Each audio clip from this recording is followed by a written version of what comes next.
Good afternoon, everyone. We're just waiting for more people to join in. So we'll just give this a few minutes and get started.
Good afternoon, everyone. Assalamu alaikum.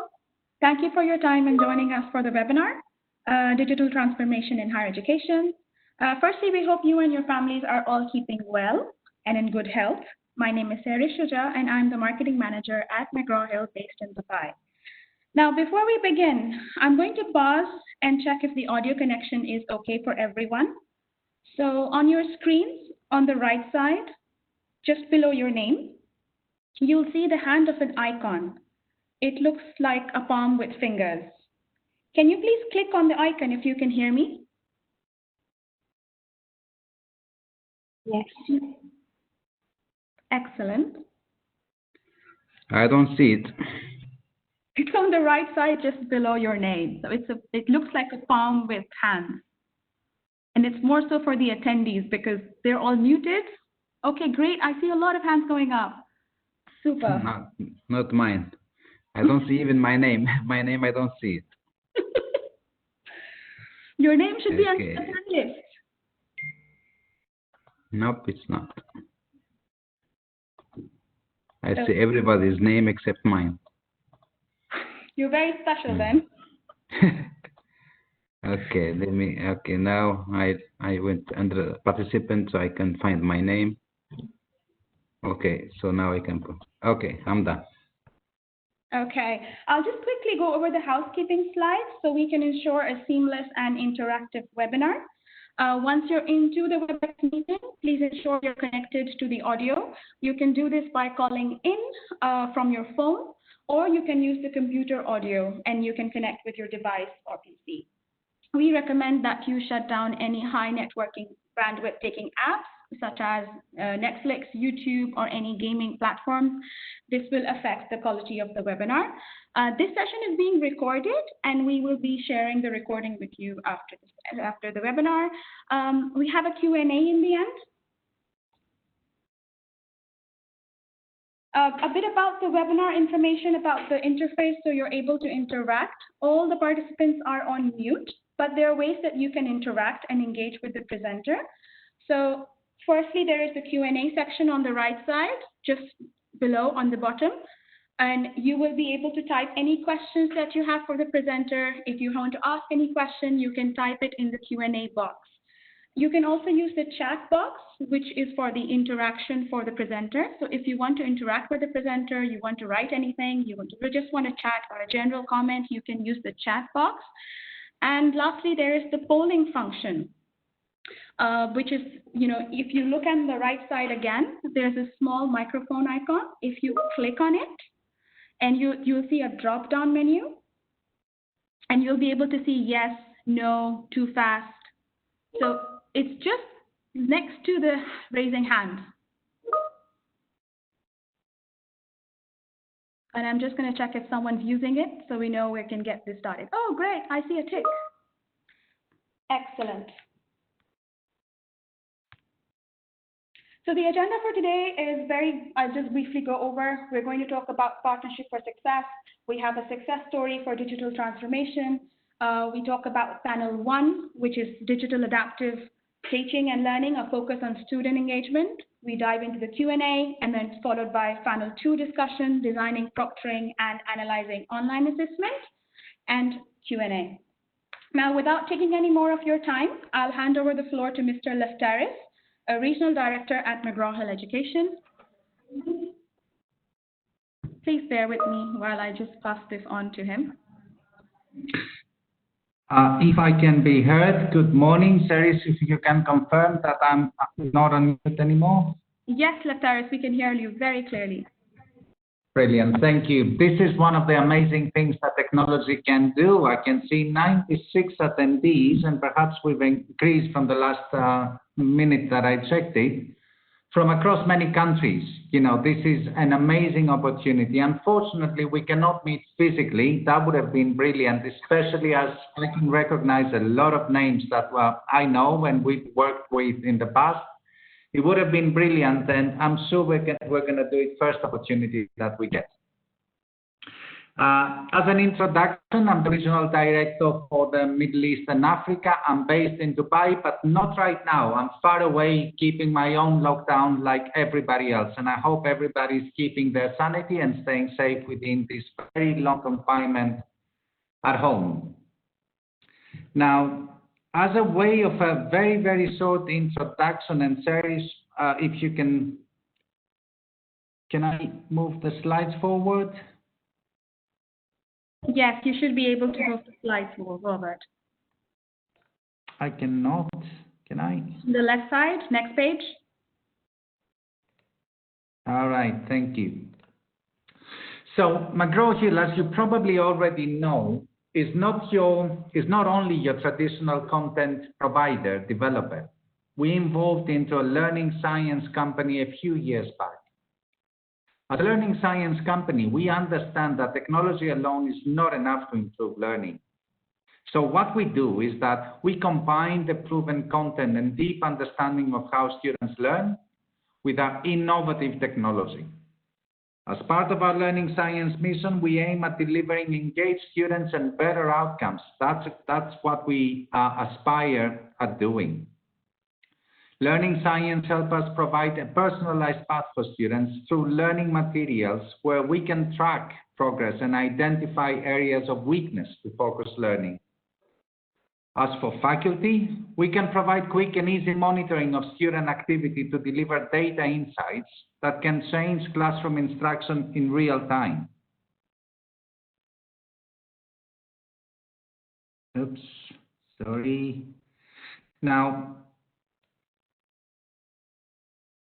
the recent outbreak of COVID-19 has deeply affected the way people think about education. I believe that, it's one of the reasons why we're all here today.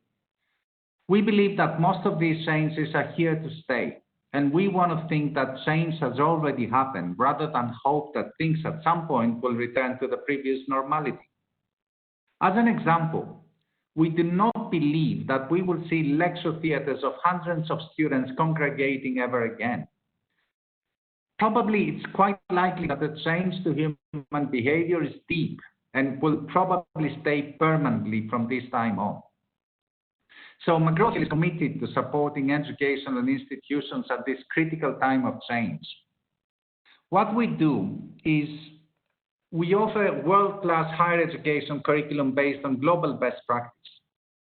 A blended approach to teaching and learning ensures students benefit from the key features of our digital solutions, and some of them will be things like portability and robust assessments, personalized learning, interactive activities, and additional resources, plus a lot of good content that McGraw Hill has been renowned for over a century now.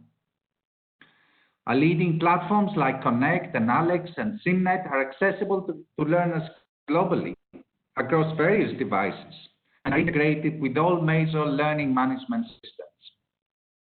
Connect in particular is a leading teaching and learning platform that allows instructors to assign and assess course material while offering students the highest quality content and best-in-class interactive digital learning tools. Analytics is a set of capabilities harnessing large data sets and algorithms to discover hidden patterns and data visualizations to communicate insights. Analytics follow a path of increasing complexity over time and difficulty through three different types of analysis. One is data about today and about the past. Two is predictive analytics. And three is optimization of performance. Learning analytics is the analysis of learning events and its context to create insights and predictions of learning and learning behavior. It applies the techniques described above to identify at the level of individual learner or within groups of learners which students needs what help and then informs or integrates with processes and systems to get that help. And finally, implementation. Our learning experience designers and curriculum services teams blend best practices in instructional design, learning science and adaptive technology to create an impactful student experience through multiple modalities. Moreover, we seek to establish long-lasting and strategic relationships with institutions, so your students and faculty will benefit from our services that can also include professional development, content development, accreditation support, and many others. So, in summary,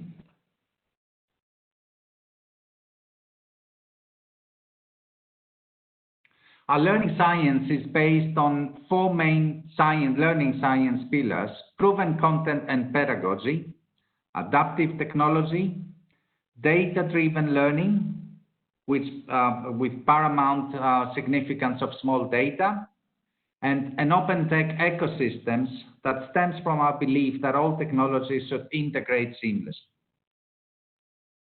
For today, I look forward to a very constructive event with a fruitful exchange and debate over best practices for institutions around the region.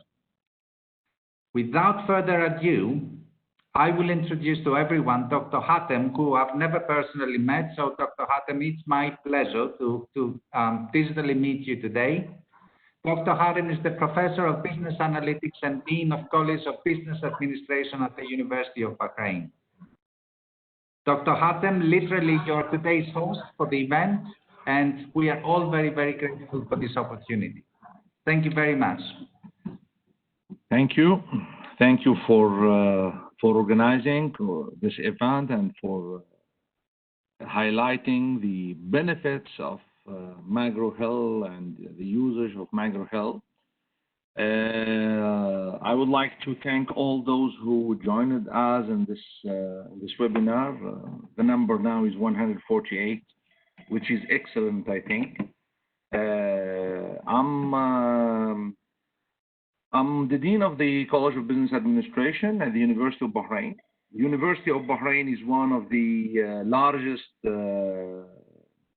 university in the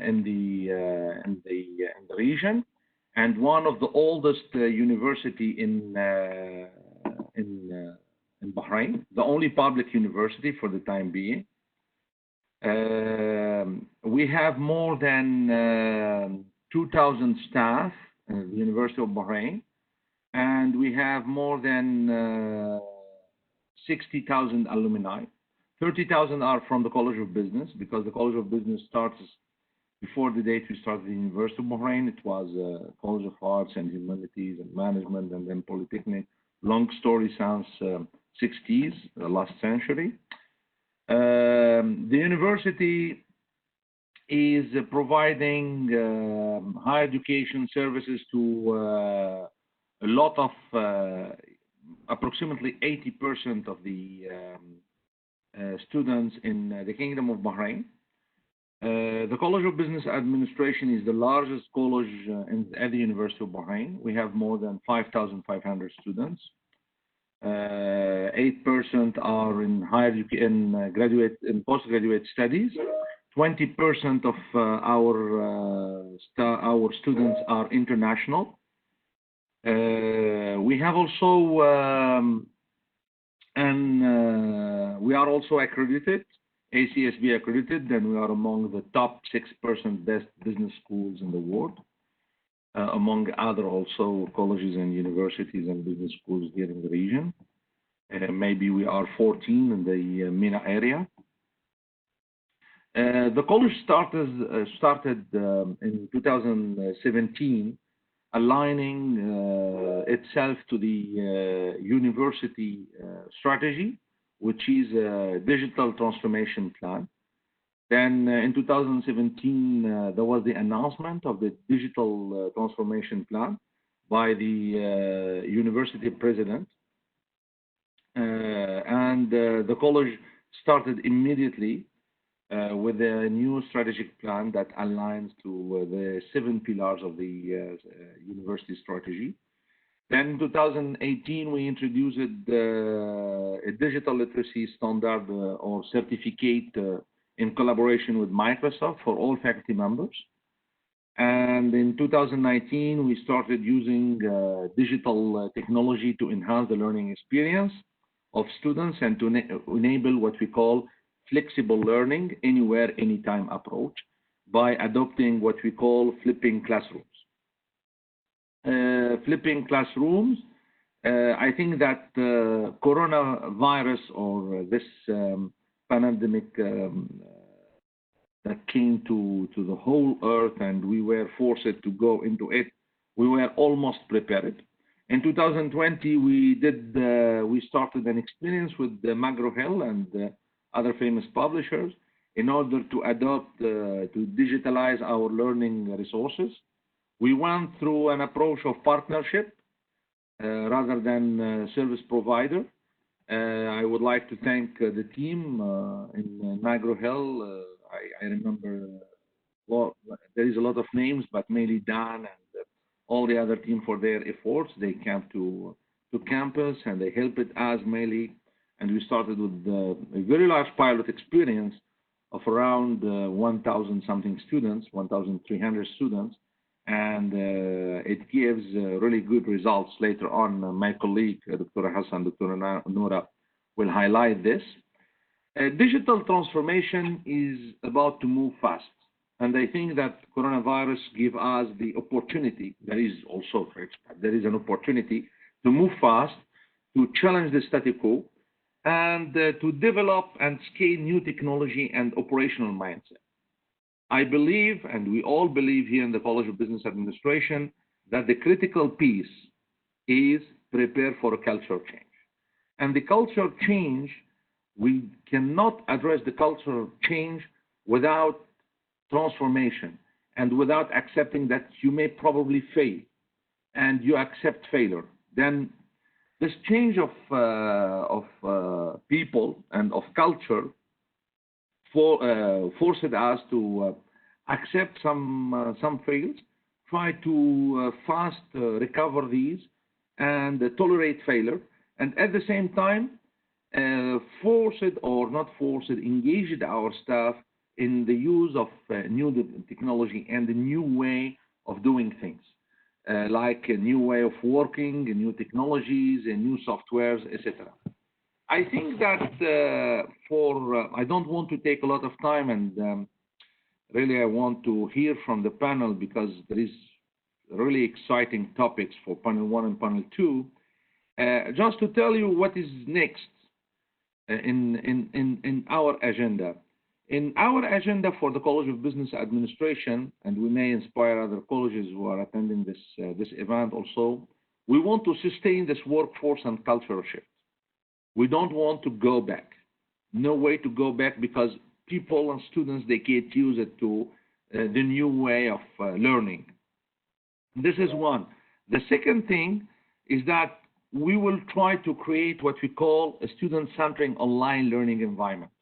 to support the students through the whole process, the entire student life cycle, from prospecting to enrollment, to learning, job placement, alumni engagement, and also continuous education that comes after. Also, we would like to focus on student retention and engagement.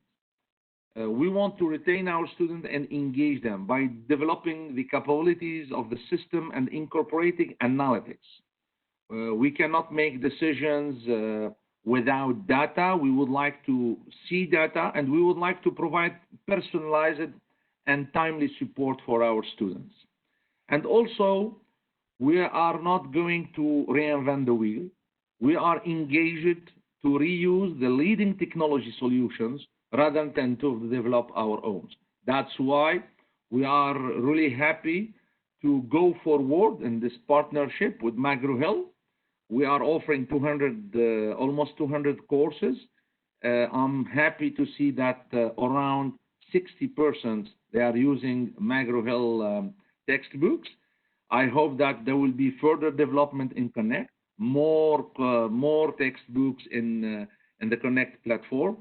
And I wish McGraw Hill and my college, University of Bahrain, a long partnership. Thank you. That's all from my side.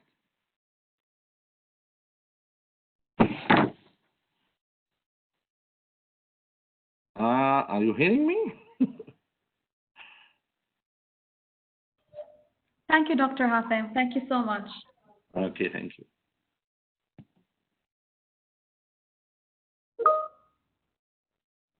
We're now going to go on, pass it to our panel. Our first panel is Digital Adaptive Teaching and Learning Technology, teaching a focus on student engagement.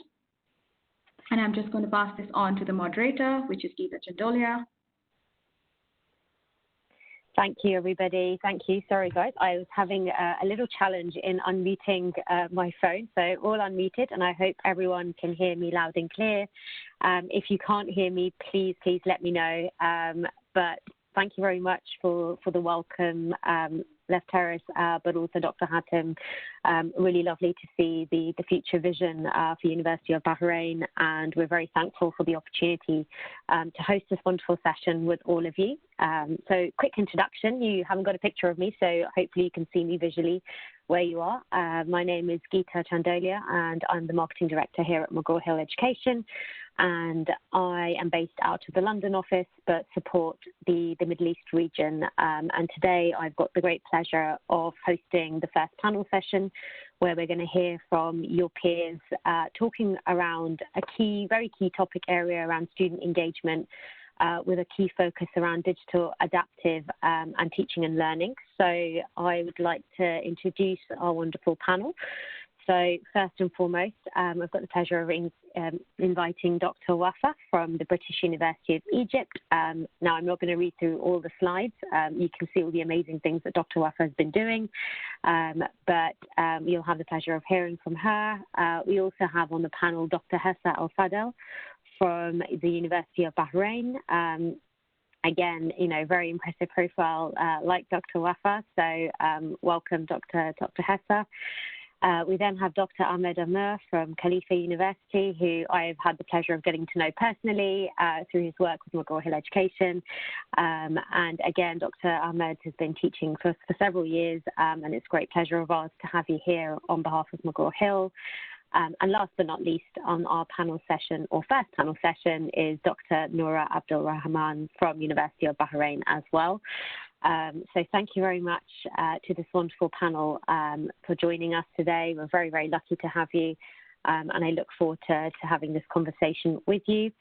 As ever, for any of the participants, if you do have questions for our panelists, feel free to put them into the Q&A, and we will be monitoring them once we've run through the panel session itself. So feel free to write those questions into the Q&A box should you have them. So to start off our panel, we're putting up the questions here so everyone can see the sort of key areas that we're going to be discussing.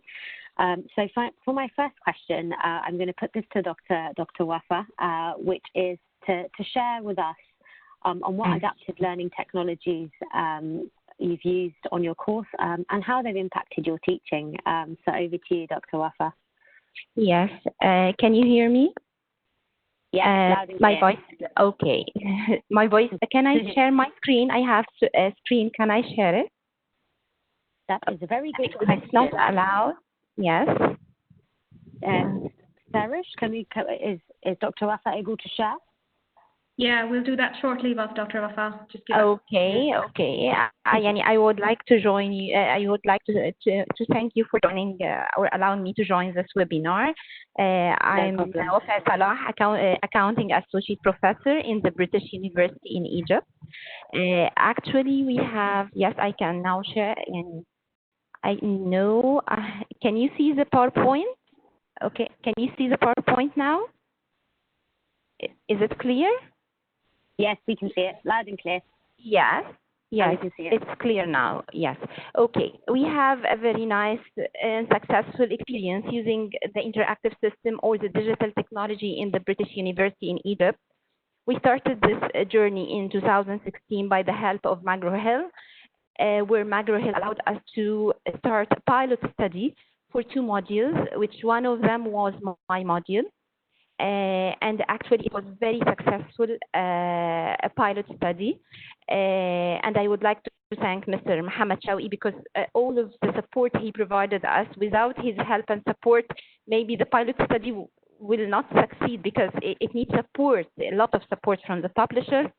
After the success of the pilot study, which was measured by questionnaires to the students and to the staff who use the interactive system, we started, the president took a decision that we are going to apply the digital technology in our modules gradually. We started in 2017 in business school. I'm talking about business school, not the whole university. We started by 9 modules in business, 4 modules in economics, and 1 module in political science. Then we measured our success.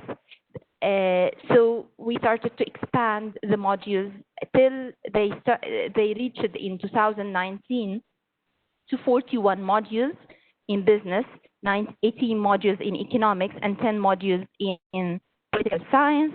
And when we closed our university due to the COVID-19 March, actually we were having a big support from McGraw Hill.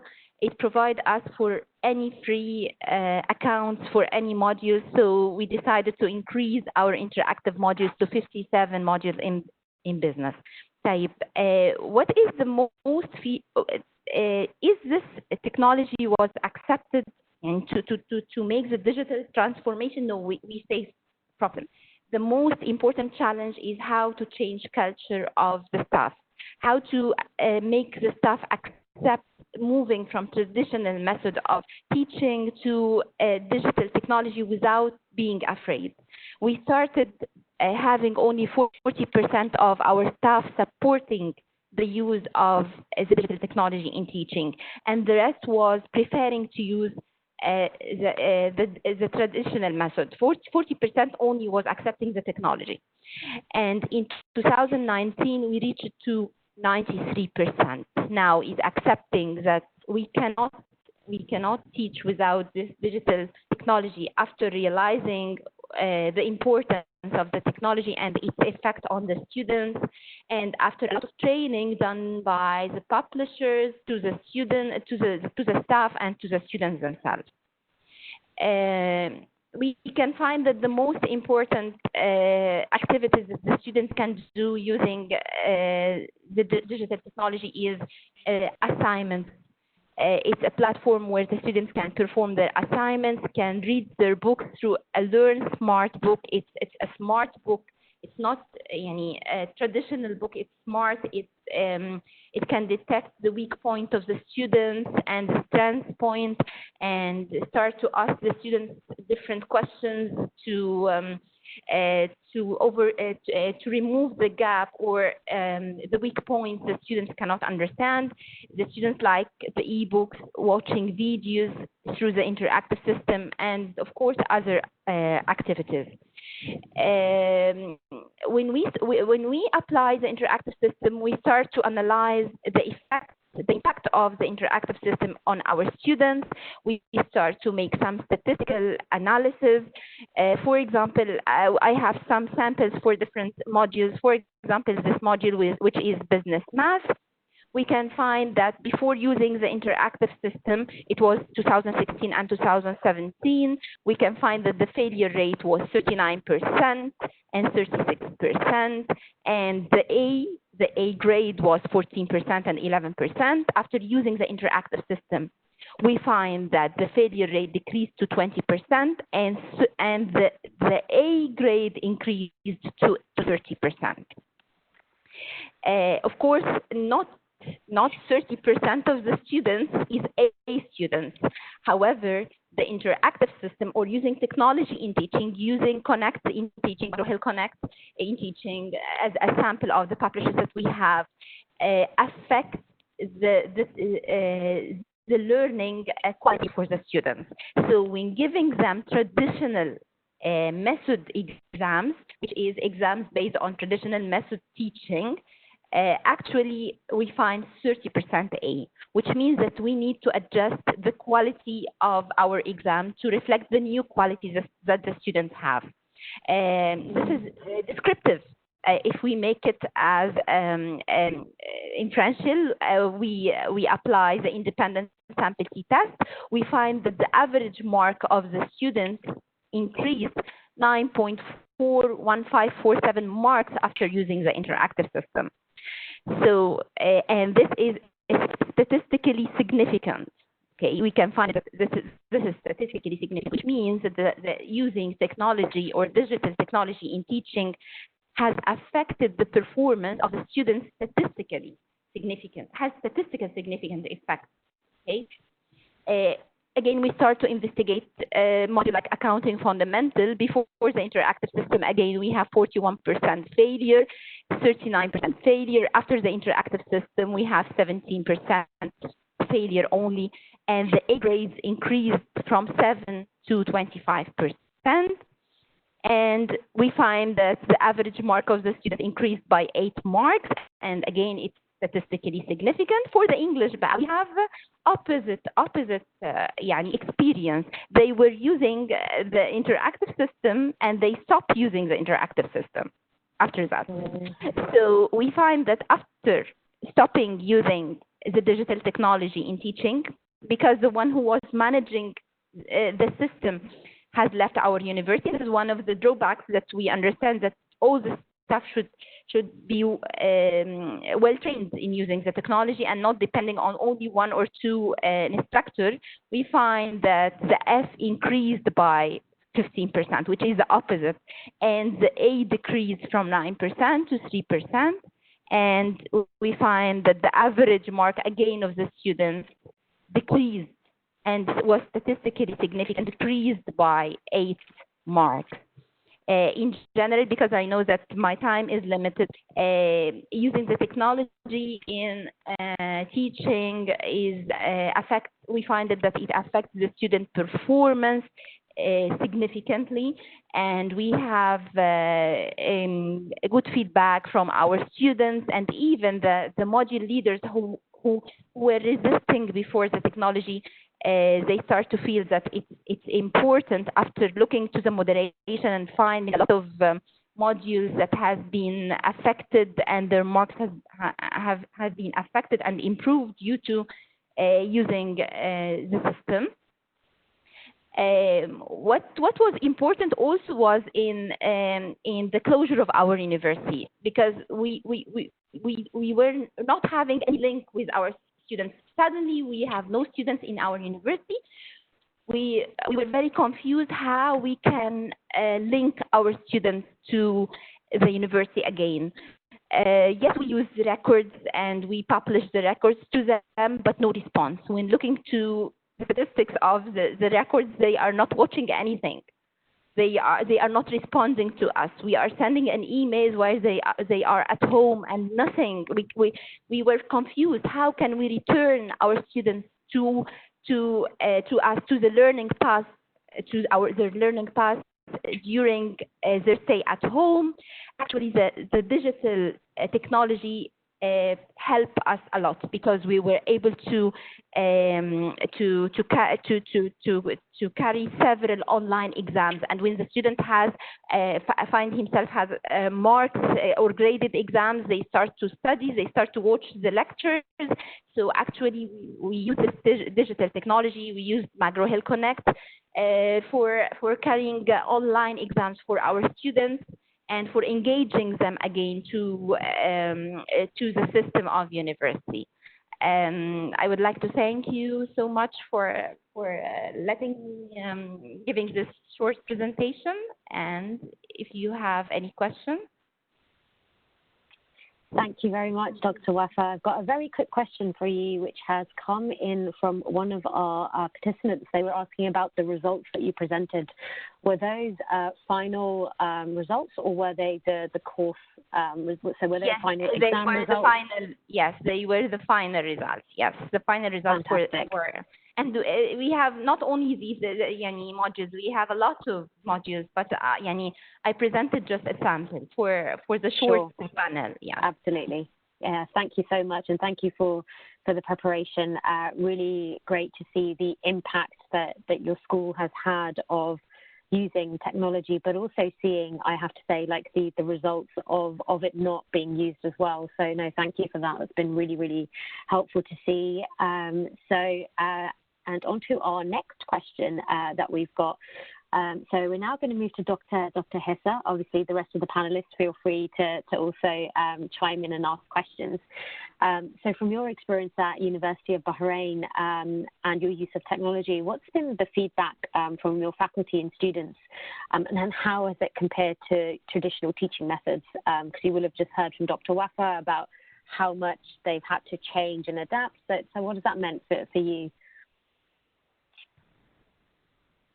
First of all, I would thank McGraw Hill for having the speaker to talk about our experience here in University of Bahrain. And I would like to thank you, Geeta, for moderating this session as well. So let me first start talking about our experience in University of Bahrain, and specifically the College of Business.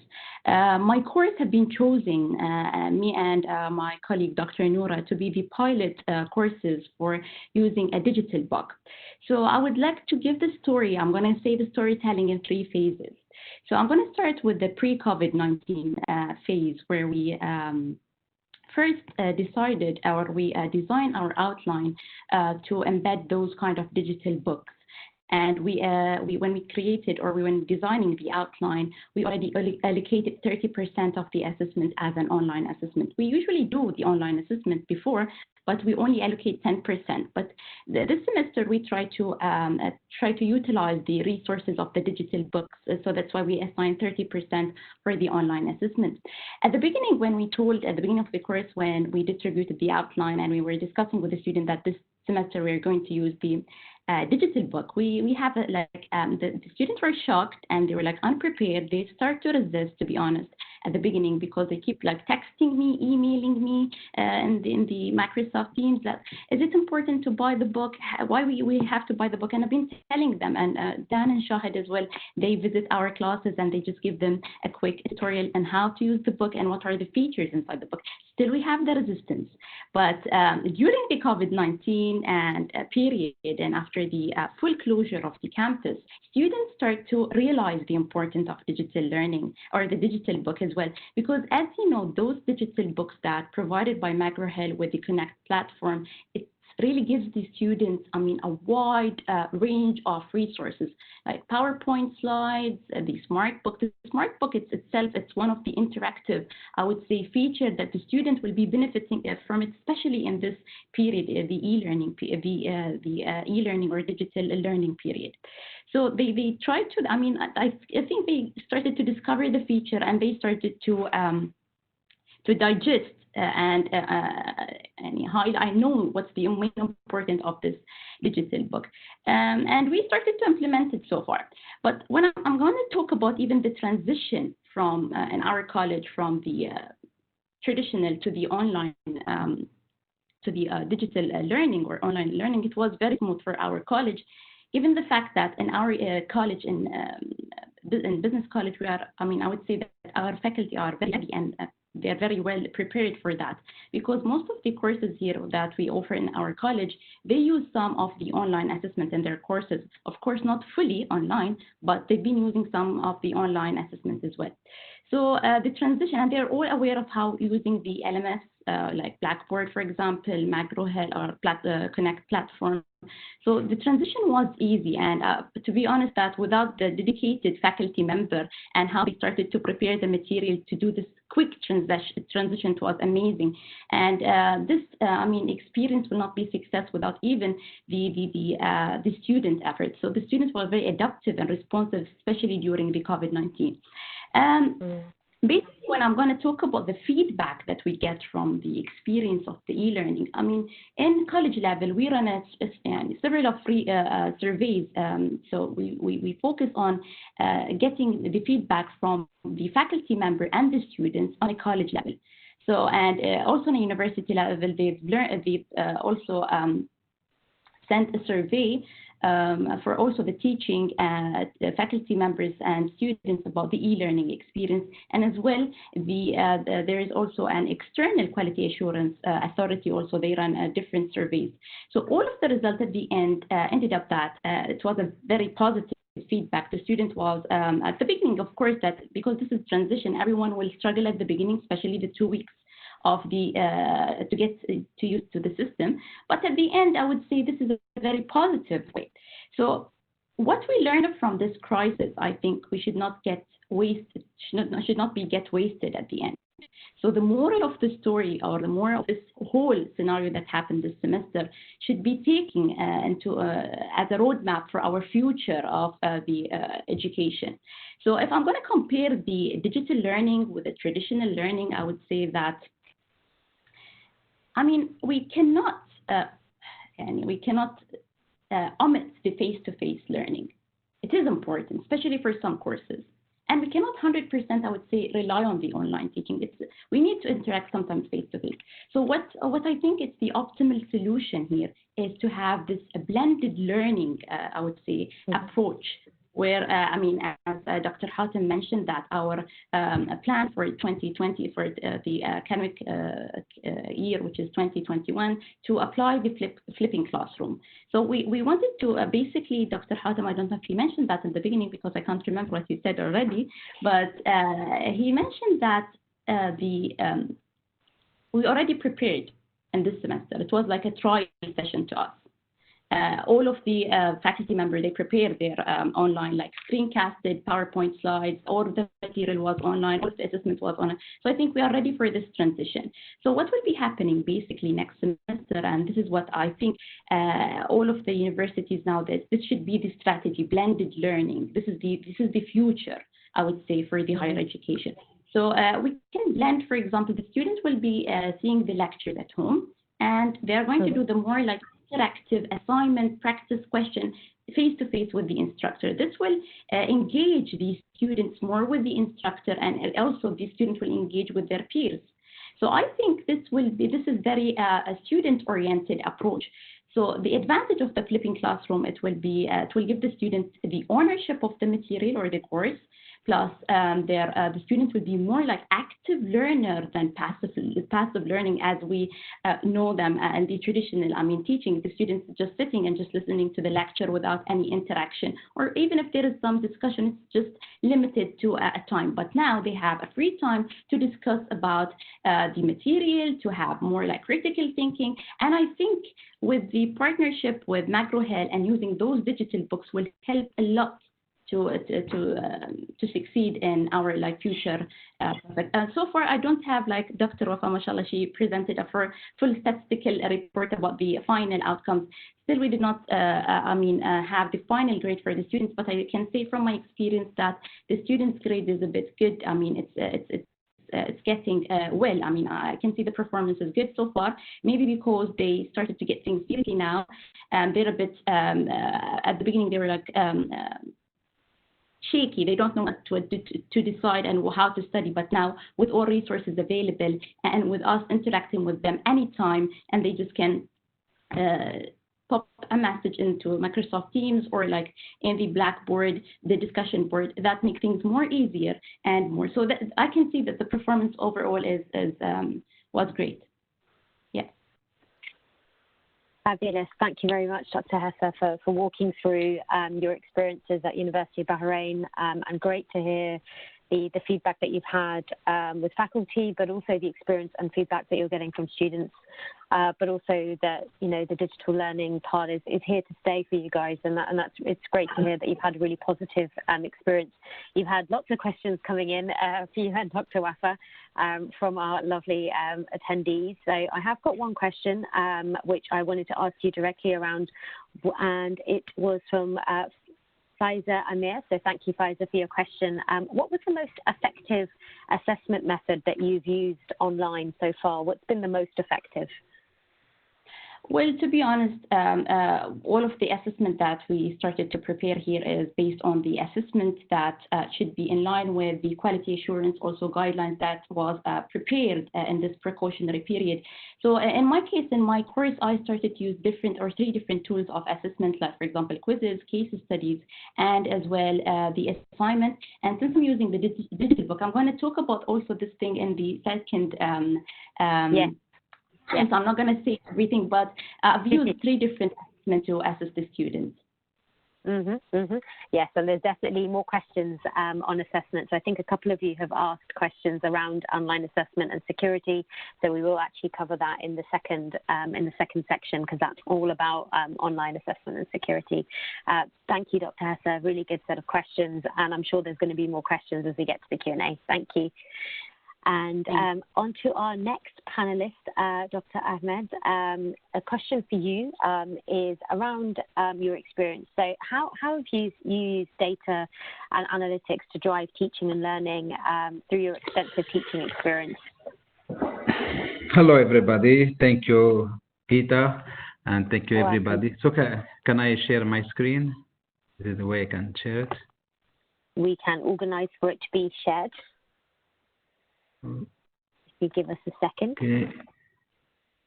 I think Sarah will be giving you privileges to be able to share. Okay, there you go. There you go. Okay. So yes, my question that you ask, how does data analytics drive teaching and learning? I did preparation of a little bit of a few words here, so I can explain them to the attendees. So the definition based on the Society of Learning and Research, so we can see that the analytics, the learning analytics, is just the measurement and collection of data and reporting of data and learning the context and the understanding, but the whole thing just to optimize learning and the environment. For us, we're looking for not just optimizing the learning, but even we're looking for improving the teaching as well. So if you look at this, so we decided that I limit the pillars of the learning analytic into three main ones. Of course, you can each one of them you can go further and you can get more elements that those three pillars. So for the main one and the hardest one is data collection. If we have to do this part here, it's really hard. It's not really easy to do, and we'll talk about it, because to collect data just from scratch and build it to something to explain or something to present, we know from people who do statistics that takes a very long time and it takes a lot of effort. Once you have the data there, then you go to the part of analysis. Analysis, most of it, I mean, I say 50% of it done by observation, and the other 15% done by how to attack it, but how to get the conclusion from it. And the last part is the action. So that's what the bread or the butter of all this. If there's no action, there's no need to look at all this if you're not going to be able to take actions and put this into work. So there's no need to do all that work. So we go to the data. So since the data is the hardest part for us, but luckily We have LMS and some platforms as a Connect and Alex from McGraw Hill that they offer many variations of data, such as student performance, assignment statistics, or risk student report, and many more. So I don't know which one you're using. It's either Alex or Connect or both. So they are very rich with giving you a lot of data, and it's classified. It's classified by items, by categories, by students. So it's very nicely done, which means that makes your job more, much easier to go. So for the data, you don't have to worry about it. You have to worry more about analysis and the action. So, just once you get to understand how to read that data, how to get the data, then your job gets much easier. So once you get the data, so of course the analytics. So once you put the data together, so you know where to get it, you know what is it nested at. So you just need to get the data. Like I said, observation. With a very good eye of observation, the analysis comes in an easy way, and an easy fact, and it can be done easily. And after that analysis, of course, the most important part, how to take action, what actions would you take? And this is based, again, on what you have done in the beginning. The action, it's not because the data helps you, the analysis helps you, but what's the most thing that helped you? How you develop the course. Because the actions basically goes back to how you developed your course, and was that course suitable for your student? Was all the assessment that you put, are they well done? The questions are well posed questions, are ill posed questions, and what the mostly hard questions, easy questions. So all those, you have to put them in the blender to get the best way to put your assessment and the lectures for your students. Of course, this is not done overnight. It takes time, takes semester and semester, and takes that students have to use that platform as much as possible. So if the student is just going to visit Connect once or twice a semester, it's not going to help you at all. This is something have to be looking at it. If I'm not going to exaggerate it, say daily. So it should be something, it's part of your daily routine. So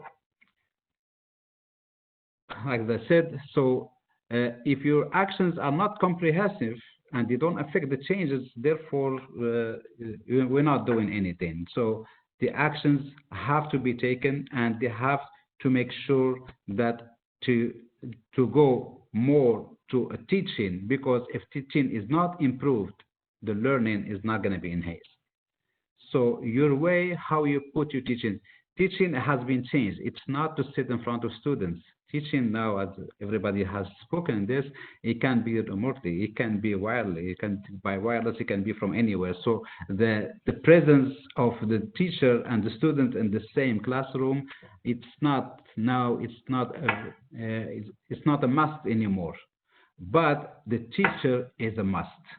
The teacher exists and it's needed no matter what it is. Is it if we have classrooms or we have no walls classrooms? So even if you're teaching in the beach, you have to have a teacher. So the teacher has to be involved and evolved as the time goes. So I think now, as I grew up, my teacher always had a little suitcase. Now the new teachers have laptops. So we have to rotate and we have to move on as the things go in. So this is part of the actions as well. So enough saying this. So I'm just going to go to some examples. I will show you some examples, and I'm just going to use the data reports, and I'll use for data reports from Connect. I'm going to use the assignment statistics and students at risk report. This is done right before the final exams, so we have not finished the course. So, but I'll give you what happens up to that point. So in Connect, that's where all the reports are. So when you go to Connect, so you can find your reports. They are nested in this part here. So you can have something about LearnSmart or assignment results, student performance, assignment statistics, item, And this is item, it's very important. This is something it goes triggers to the question by question and tells you how well the question was and how well would the response were to this question, and you can talk about it, the category analysis and student report. So I'm gonna talk about assignment statistics. So just put a little bit, I just need this. These are, as you see here, that you have about 7 assignments here.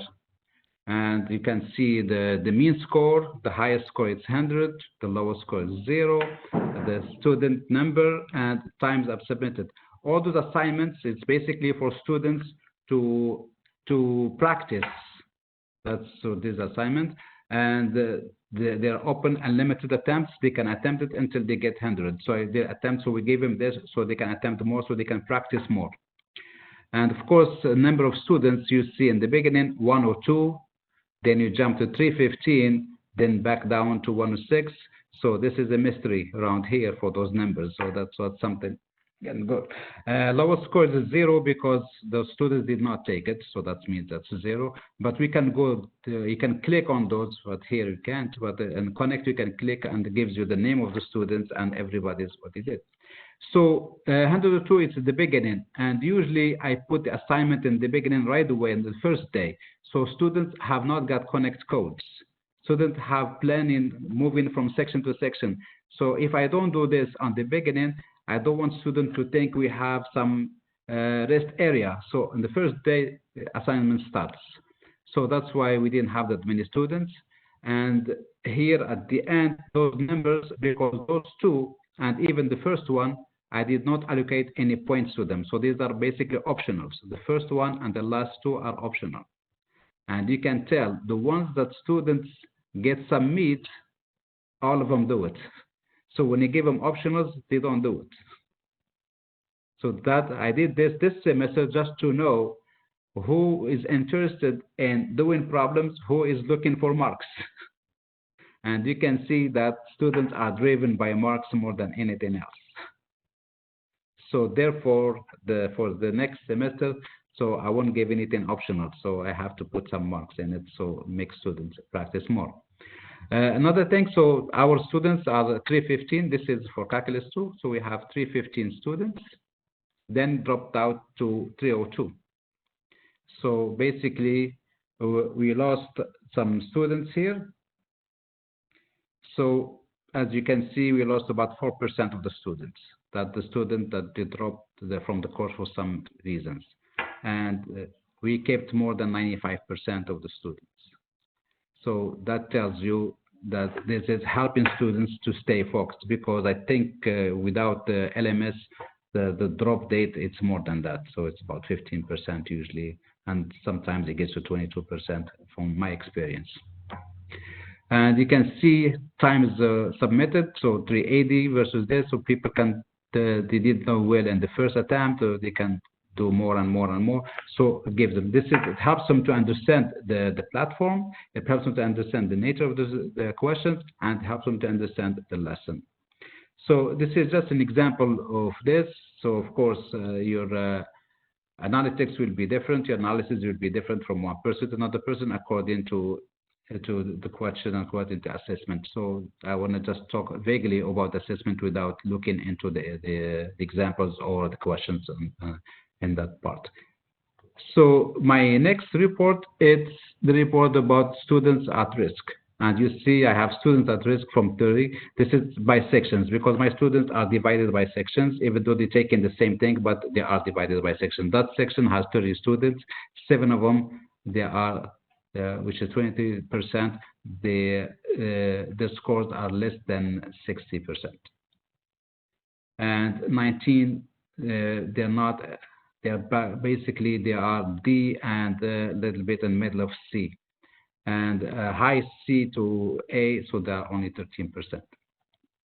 So this you have to, of course, you have to focus on this. You have to put them together. So you have to find some remedies for these people.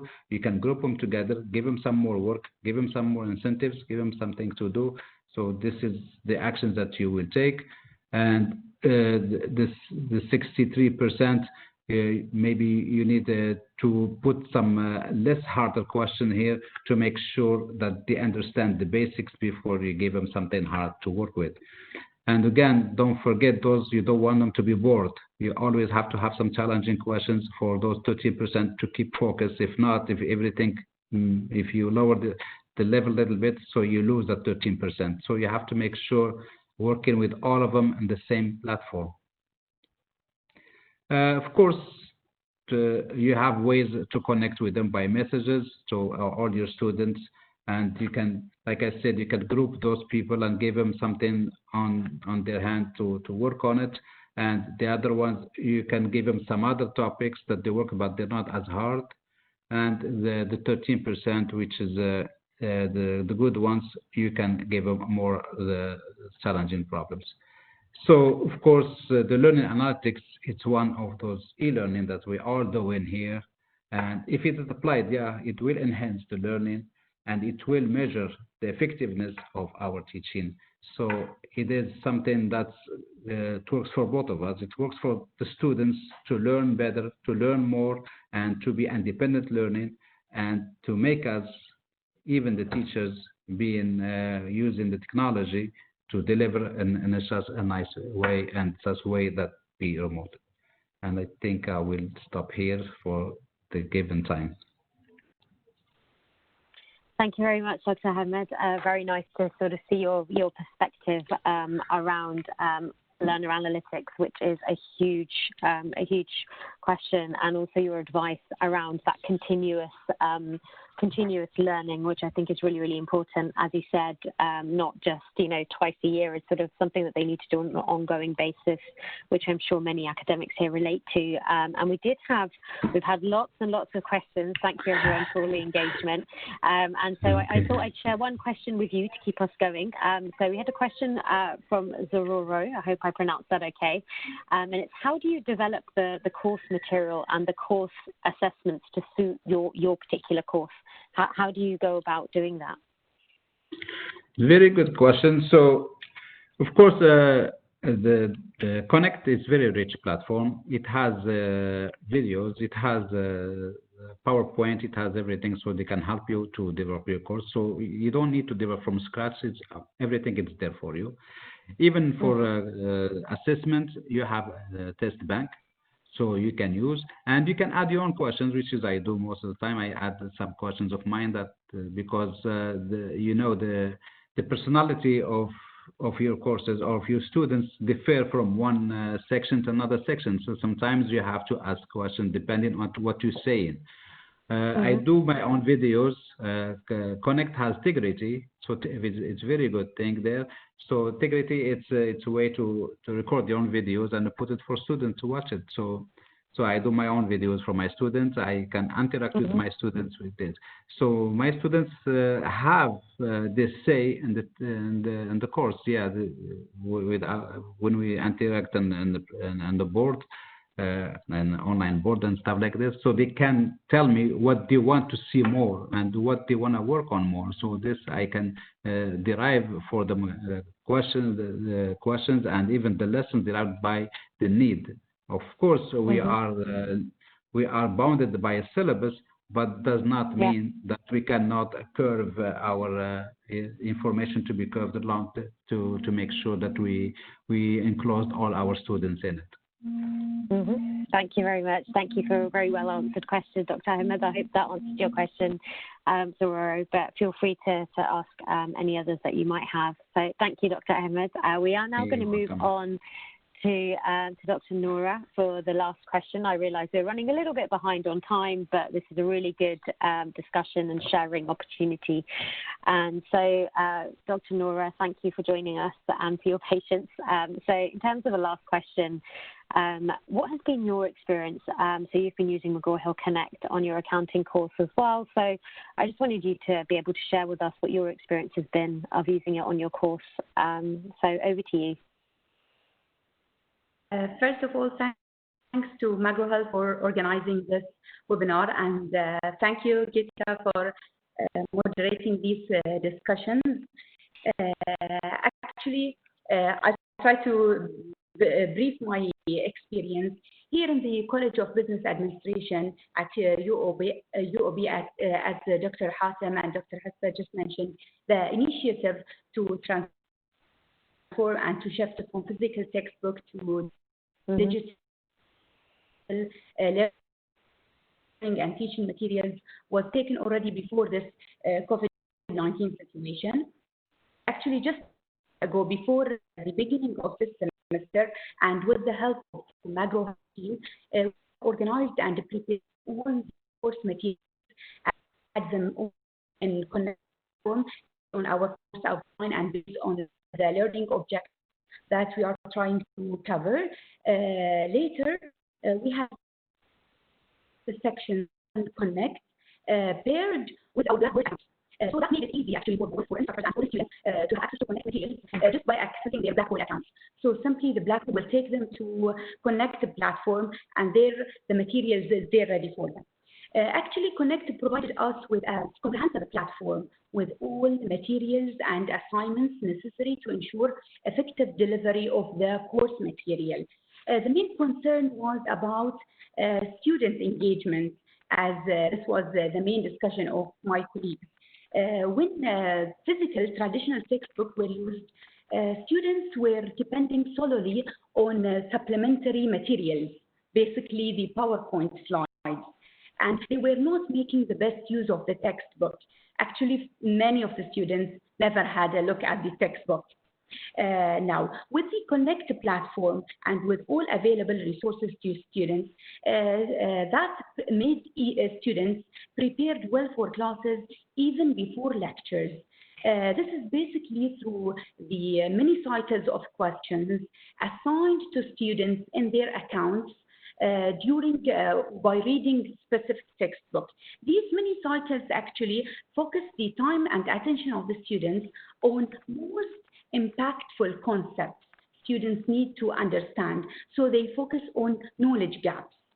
It's actually not only before the lectures, even after the lectures, the resources available through Connect enable students to efficiently and effectively revise for the main topic covered in the lecture or covered during the course, whether it's face-to-face or it's online, through providing them with the highlights on most impactful concepts students need to master.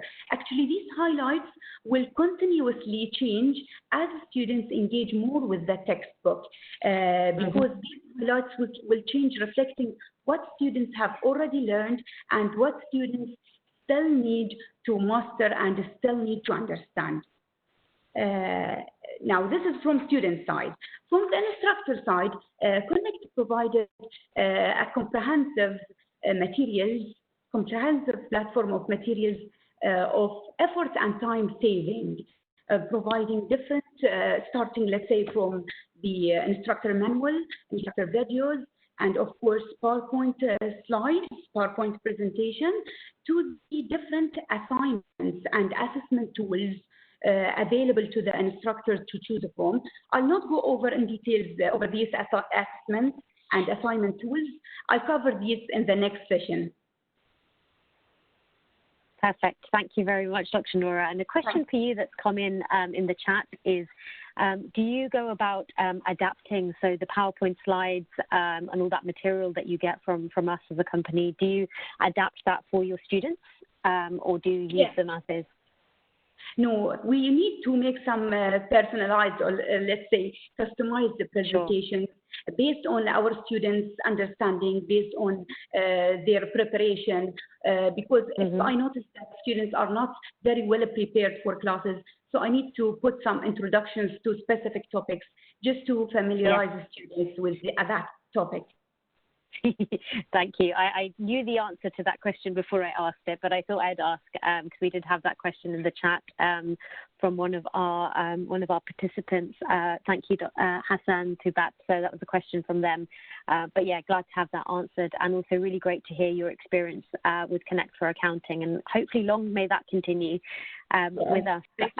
And I think we had a question from Pfizer also, which, if you're okay to answer, is how do you measure and analyze the learning outcomes and map that with the program through the digital education? So how do you do the mapping between like the program? Actually, I have mentioned that from the beginning of my discussion that our experience is fresh.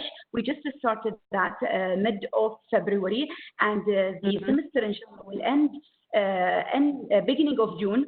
So by beginning of June, we will prepare statistics showing students' performance and how they did in the assignments and assessments. We have, I think we have already finished 3/4 of the assessments, and we have already detailed reports through both Blackboard and Connect. We can retrieve and download these reports, and we can add the final results at the end of the semester. Perfect. Thank you very much. Thank you, Dr. Nora, and thank you everyone on the first panel session. We are going to move on into a quick Q&A. As you can imagine, we've been very passionate, so time-wise we are running a little bit short, but we have got some fantastic questions coming from all of you, so thank you for these. And we're going to take a quick 5 minutes to answer some of those. So this is a question for everyone on panel one, so Dr. Noura, Dr. Hessa, Dr. Ahmed, and Dr. Wafa. So I have a question here from Najir Jisrawi, which I hope I pronounced well, so thank you for that question and subsequent questions. And the question here is, would you say that it was easy to adopt a digital technology and whether the infrastructure was there from a student's perspective? So I guess Dr. Wafa, Dr. Hessa, Dr. Noura, or Dr. Ahmed can answer this. So how easy was it to adopt the digital technology from your perspective at your schools? And I don't mind who answers. Yes. Can I answer this question? Of course. Yani, at the beginning, it was not easy.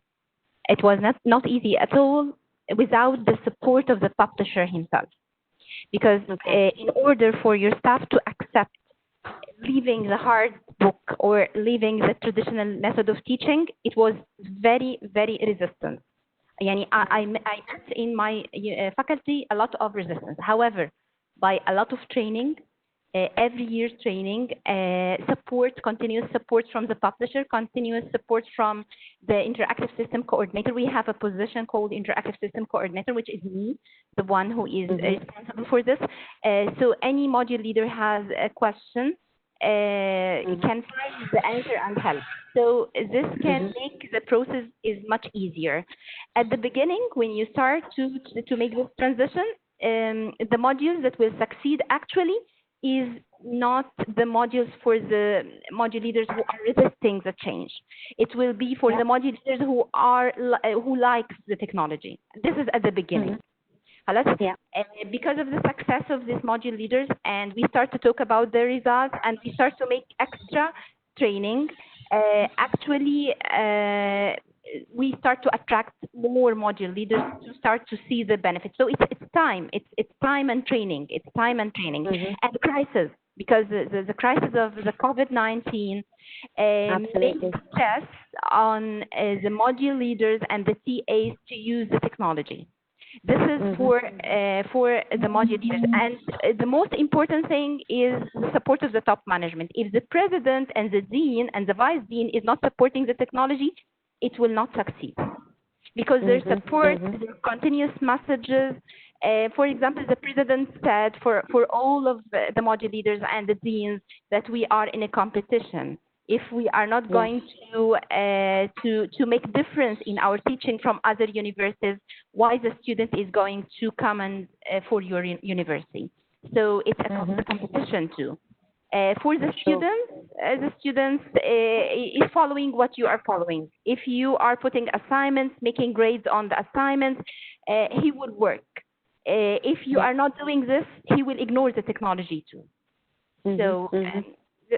So this is to answer your question. Thank you very much. I can elaborate. Sure. Yeah, so easy or hard, it's up to the person. You can make it easy or you can make it hard. It's the way you want to look at it. I worked with the platforms, since the name I'm sure some people will not be familiar with. It was called MathZone. So MathZone, that was before Connect. So that's when I worked with Connect and worked with the McGraw Hill, I worked with MathZone. So that tells you how old I am. So and it was something that came to the market. It was not an easy thing to deal with. But if you have determination to make it easy, it becomes easy if you want to learn it now. And especially nowadays with the the network, it's very rich. So anything you need, you can Google it. So back then the word Google was not a verb yet. So when MathZone was there, and I worked before MathZone, I worked with the Pearson as well. So those platforms came, I think, at the end of 1990s, and okay, they were easy. They were just they didn't have many reports, didn't have anything like that. But something was good to work with, and something was good to communicate with students with. Yeah. So if you are willing to change, if you're willing to adopt something, it's easy. If you have reservation, if the beginning, so already put yourself on that this is not going to work, it's going to be very hard. Yeah, sure. Okay. No, very good perspective. Thank you, Dr. Ahmed. And yet you've answered a few questions which were further down the line about working with different companies. So yeah, no, very, very helpful. Thank you. And we have a couple of questions about exams and assessments, but we will probably tackle that in the next Q&A, and I'll invite you guys back to be able to speak on those because some of them were for you, but I think very relevant in the next section as well. And a question here from our speaker here is Hadil. So mentioned here, like, have you, and this is to all of you panelists, have you seen different results to what you see normally in light of COVID-19? Have there been any different types of results in terms of level of engagement, more work online? Are you seeing anything different at the moment?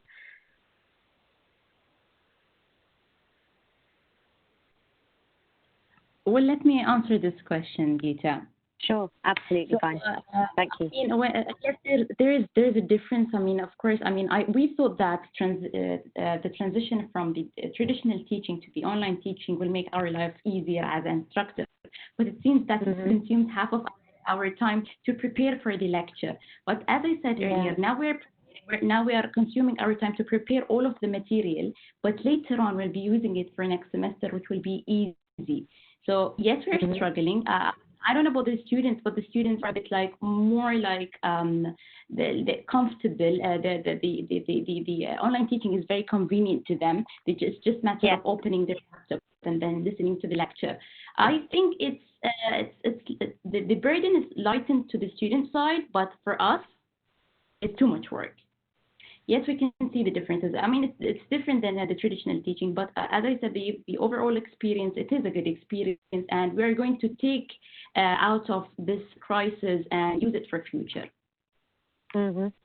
Absolutely. I think this crisis in itself, thank you, Dr. Hessa, is due to change the face of our education for a long time to come, and we see that as a business as well. And I think there are a couple of questions from McGraw Hill in the chat which I could see, but yeah, they change a lot for us in terms of how we operate too with all of you. Dr. Ahmed, were you going to say something? Yeah, sure. Okay, so to see that if there's some changes or some better results, of course, if we look at it from one perspective, if I am giving my students homework to do and they turn it to me in the paper, and it takes me some time, about a week or 2 weeks, to grade it and give it back to them with all the feedback, so the students already forgot what was the homework about. But if you give them the homework online, and the minute they finish it, they have a feedback. So they already had the feedback stuck to the question and they understand it better. So this is just a little bit to tell you that, of course, it will be some changes. It will be for the best. Sure. No, thank you. Thank you so much for your answer. I don't know if any of the other panelists wanted to offer anything else before we move on. Dr. Wafa, Dr. Noura. Yes. Dr. Ziad. How are you guys? Yeah, just Very one well, thing. thank I you. mean, I love the story by Dr. Hassa. It's inspiring. The transition is always a challenge, and there's no doubt about it. But I just want to say something.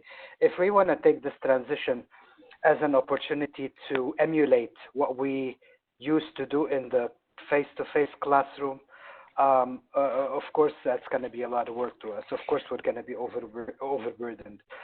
I think with what happened, the unfortunate circumstances as a bright side, we need to think of a different frame of reference when we are going online.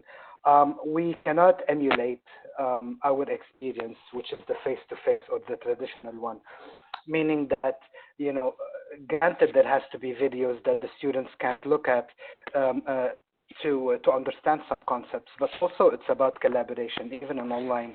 Also, it's about discussion, and it's about sharing information. And I think these are the things that would, you know, amplify your learning, okay?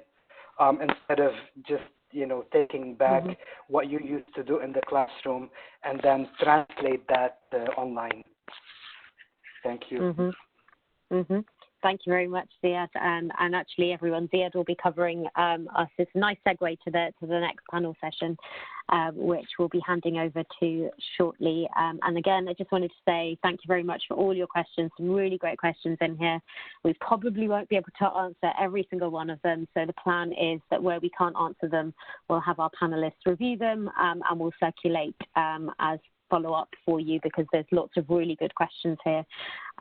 So we will definitely be circulating those with you. I've seen some very specific McGraw Hill type questions, so just wanted to quickly cover. So our platforms are available and can be integrated with Blackboard, Moodle, Sakai, D2L, Brightspace, lots of VLEs, but our systems do integrate with those for single sign-on. So if that's something you are concerned about, I just wanted to confirm that we can. And there was a question around lab experiments online, and that's something that we as a business have been investing a lot in this last year. So particularly in the sciences faculty, we have got a brand new labs product that sits in Connect, and it will help you to facilitate labs outside the classroom. And we've got a really good user at UAE, so in the GCC, so in the UAE, sorry, I should say. And they are more than happy to speak to others about how they used the labs in the life sciences to help provide lab experience to students. So I hope that helps answer the question that I just saw from Mahmoud. So thank you all for your participation, and I'm now going to hand you over to Farish for panel 2 on designing, proctoring and analysing online assessments, for which I know we've got lots and lots of questions. So over to you, Farish. Eva, and thank you, panelists. That was a great session with some amazing experiences to hear from. We're learning really short on time, and I know there are a lot of questions coming in for assessments. We're all very excited to know more about transition to online learning. So as we continue to the transition to a fully learning environment, designing, proctoring, and analyzing online assessment is a big question or a point of discussion, and I guess we've seen that from all the questions that have come in about proctoring, examination, exam security. So in our next panel discussion, we are going to hear from instructors who have crossed that bridge and talk about their experiences and challenge. And I don't want to go into a lot of introduction because we've heard that already, but just to quickly go over, we have on our panelist for panel number 2 is Dr. Ziad Rafi from Higher Colleges of Technology, Abu Dhabi. We have Dr. Hissa, who's also part of panel 1 from University of Bahrain. We have Dr. Khalid Khamis, who's from Arab Open University, Kuwait, and Dr. Noura, who's also from University of Bahrain. And to get into the exciting panel discussion about this designing, proctoring, and analyzing online assessment, the first question I have, and I direct it to Dr. Ziad Rafi, what considerations have you made in designing online assessments? Were there any particular tools you've used to help you, and any feedback that you can share?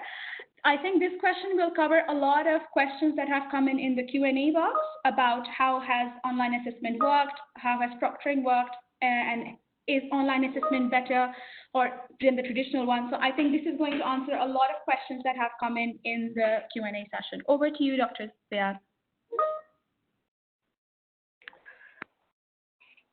Thank you, Sharish. The conversation that we're having today, it proves how resilient teachers are. We are at the forefront despite the unfortunate circumstances. We're trying our best to cater to our students' needs. So for all the educators, the administrators that are here with us now, I would like to thank you for staying the course. And I know that learning will prevail no matter what. Just to go back to your question, I think as a teacher or as an instructor or as an administration, I'm looking for three things. I'm looking for reliability, shareability, and ease of use. With these three demands, I think there are two areas that we can talk about. First, when you talk about adaptive learning courseware and the embedded assessments like ALEX, and second, we talk about the other part, which is the Connect and the Smart Book for normal books. And adaptive learning courseware, the assessment for students is continuous, meaning the system itself, it just assesses and reassesses the students on an online or continuous basis. It's an integral part of the course because in adaptive learning courseware, every single student is on a different learning path or a learning curve. However, here the most important thing, what comes after the assessment or what comes even before the assessment, the wealth of learning analytics that the teachers can have before or after is the crucial factor that makes all the difference. And this is actually one of the most important things if people talk about ALEX. How do you translate the learning analytics into insights? And then these insights would lead to action, as Dr. Ahmed mentioned before. So with adaptive learning courseware, the assessment is embedded already, the assessment is continuous, and the conversation between you and the student or you and the platform, it's two ways. You conversate with ALEX through the learning analytics, and then you conversate with the students through the actions that you take. In non-adaptive courseware or courses that use Connect and SmartBook, you have plenty of opportunities to design a homework or a quiz or an assignment, depends on, whatever you want, and then deploy it into your course management system, and then the students will see it.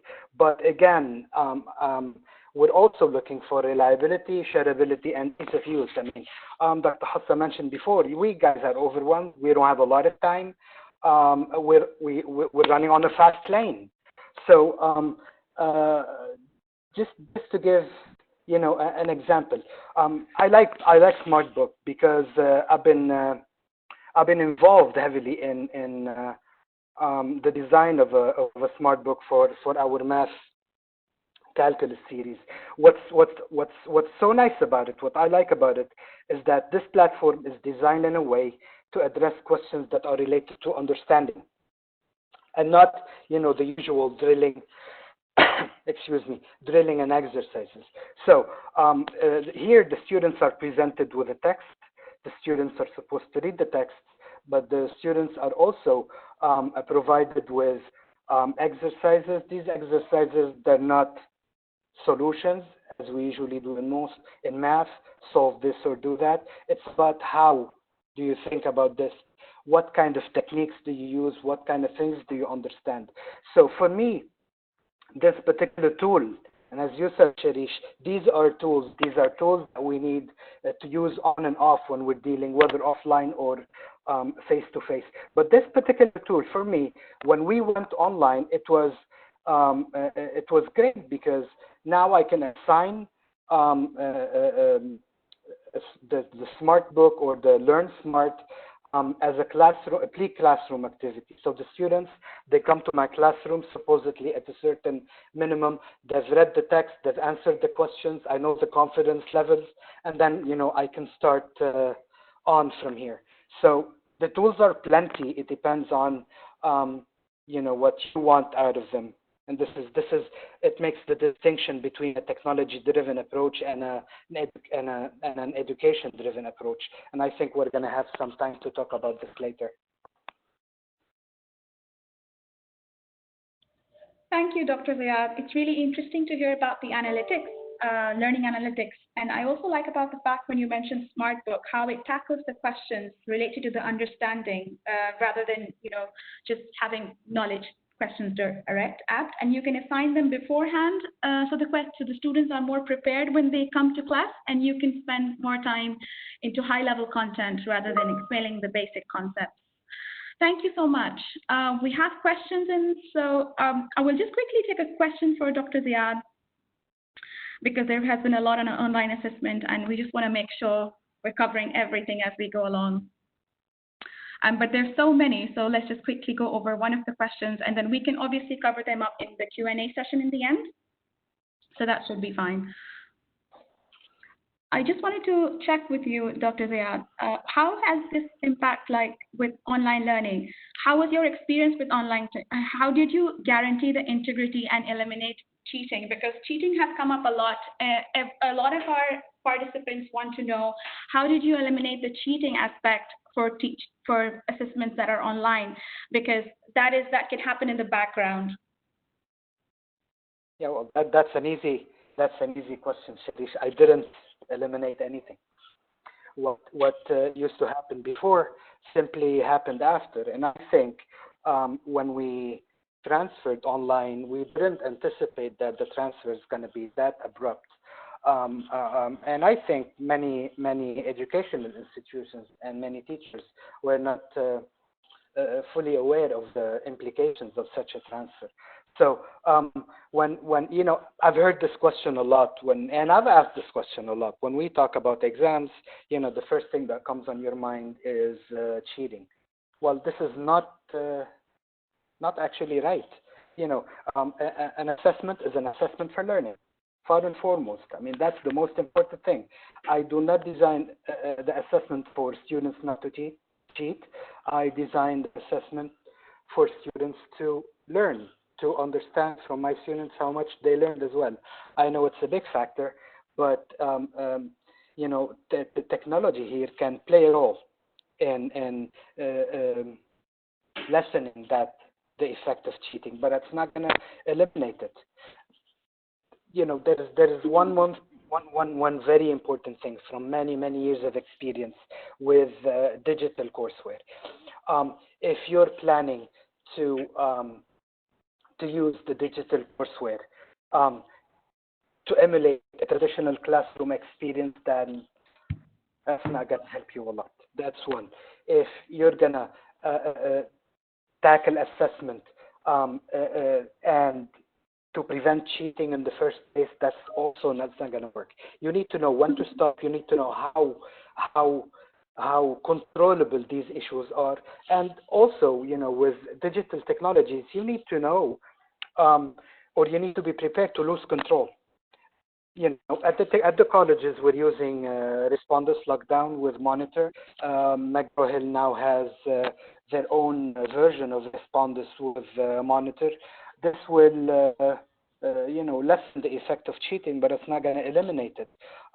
Assessment-wise, if we go from the beginning of the semester, not overwhelming the students, giving them assessments in small chunks instead of relying on heavy tests or high-stake tests, okay, that would definitely lessen the cheating. But also, there's an important thing that we are forgetting is that educators are there because, they talk to their students, talking to the students, conversating with them, and I think it's the way you deal with your students. These integrity issues transfer from teachers to students and vice versa.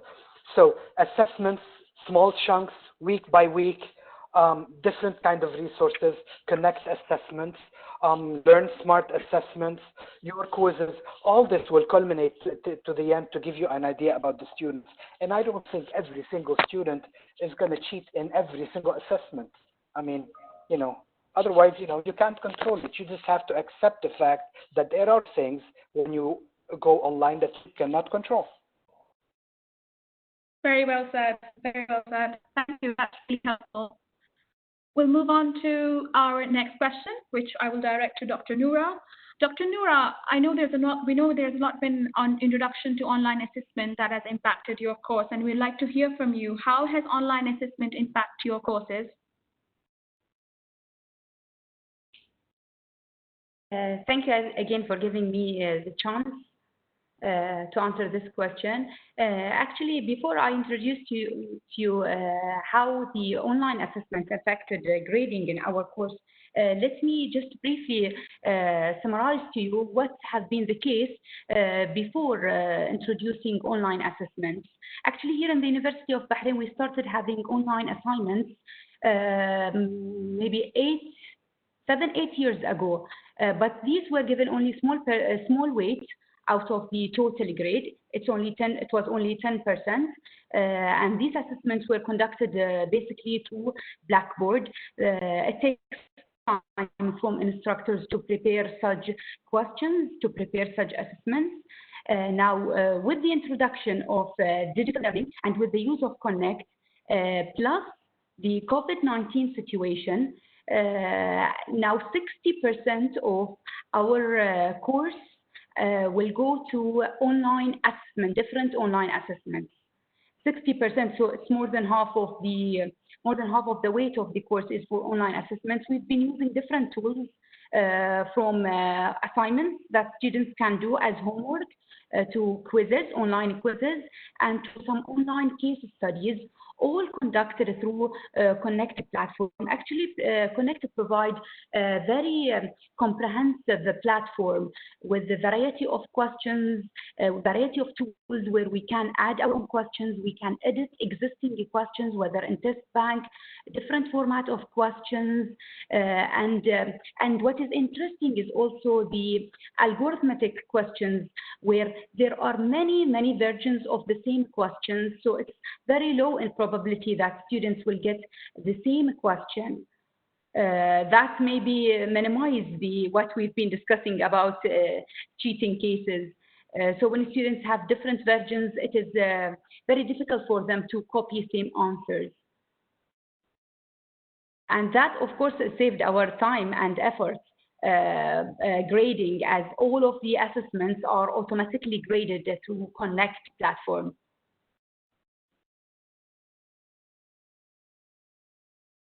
Thank you, Dr. Noura. There has been a question about accounting specifically, accounting-based assessment. The calculation-based assessment, the numbers and the calculations will be the same if it's uploaded to detect for plagiarism. The percentage shoots up. What do you do to make accounting assessments a challenging one? Yeah, I just mentioned to you that many of the questions in Connect platform, there are two types of questions. There are static questions and algorithmic questions, where the values in the questions change randomly to students. So it is very minimal that students will get the same values and will have the same answers for questions. These questions are generated by the system through the Connect. Okay, yes, that makes sense. Thank you, Dr. Noura. Moving on to the third question, and this one I'll direct to Dr. Khalid. So Dr. Khalid, can you tell us more about the vital role of technology in relation to the delivery of assessments across multiple sections and campuses? Because you have all the more have online platform across all campuses and multiple sections. So how has that worked out for you? Yes. First, can you hear me well? Perfect. Okay. Thank you very much for allowing us to share our experience. First, yes, let me give a brief explanation about our system, not a deliberate add to our university, but the Arab Open University structure. We operate in 8 different countries, 8 different branches. And within even the branches, like, for example, Kingdom of Saudi Arabia, we have almost 6 centers within the kingdom, and like in 3 centers in Lebanon, and so forth. So we have altogether more than 15 centers and branches over the Middle East in 8 different countries. So you can imagine, and this introduction I'm giving as a support to my answer, you can imagine if you want to manage all this, across different countries, different campuses. And since we also have a unified structure of assessment, meaning that all students at the same time will have the same assessment, whether the quizzes, whether the TMAs, whether the or the assessments, assignments, I mean, whether midterms or finals. So we have the same assessment unified throughout all campuses, different branches, at the same time for all students, the same assessment. So how can you manage this across all those centers and campuses?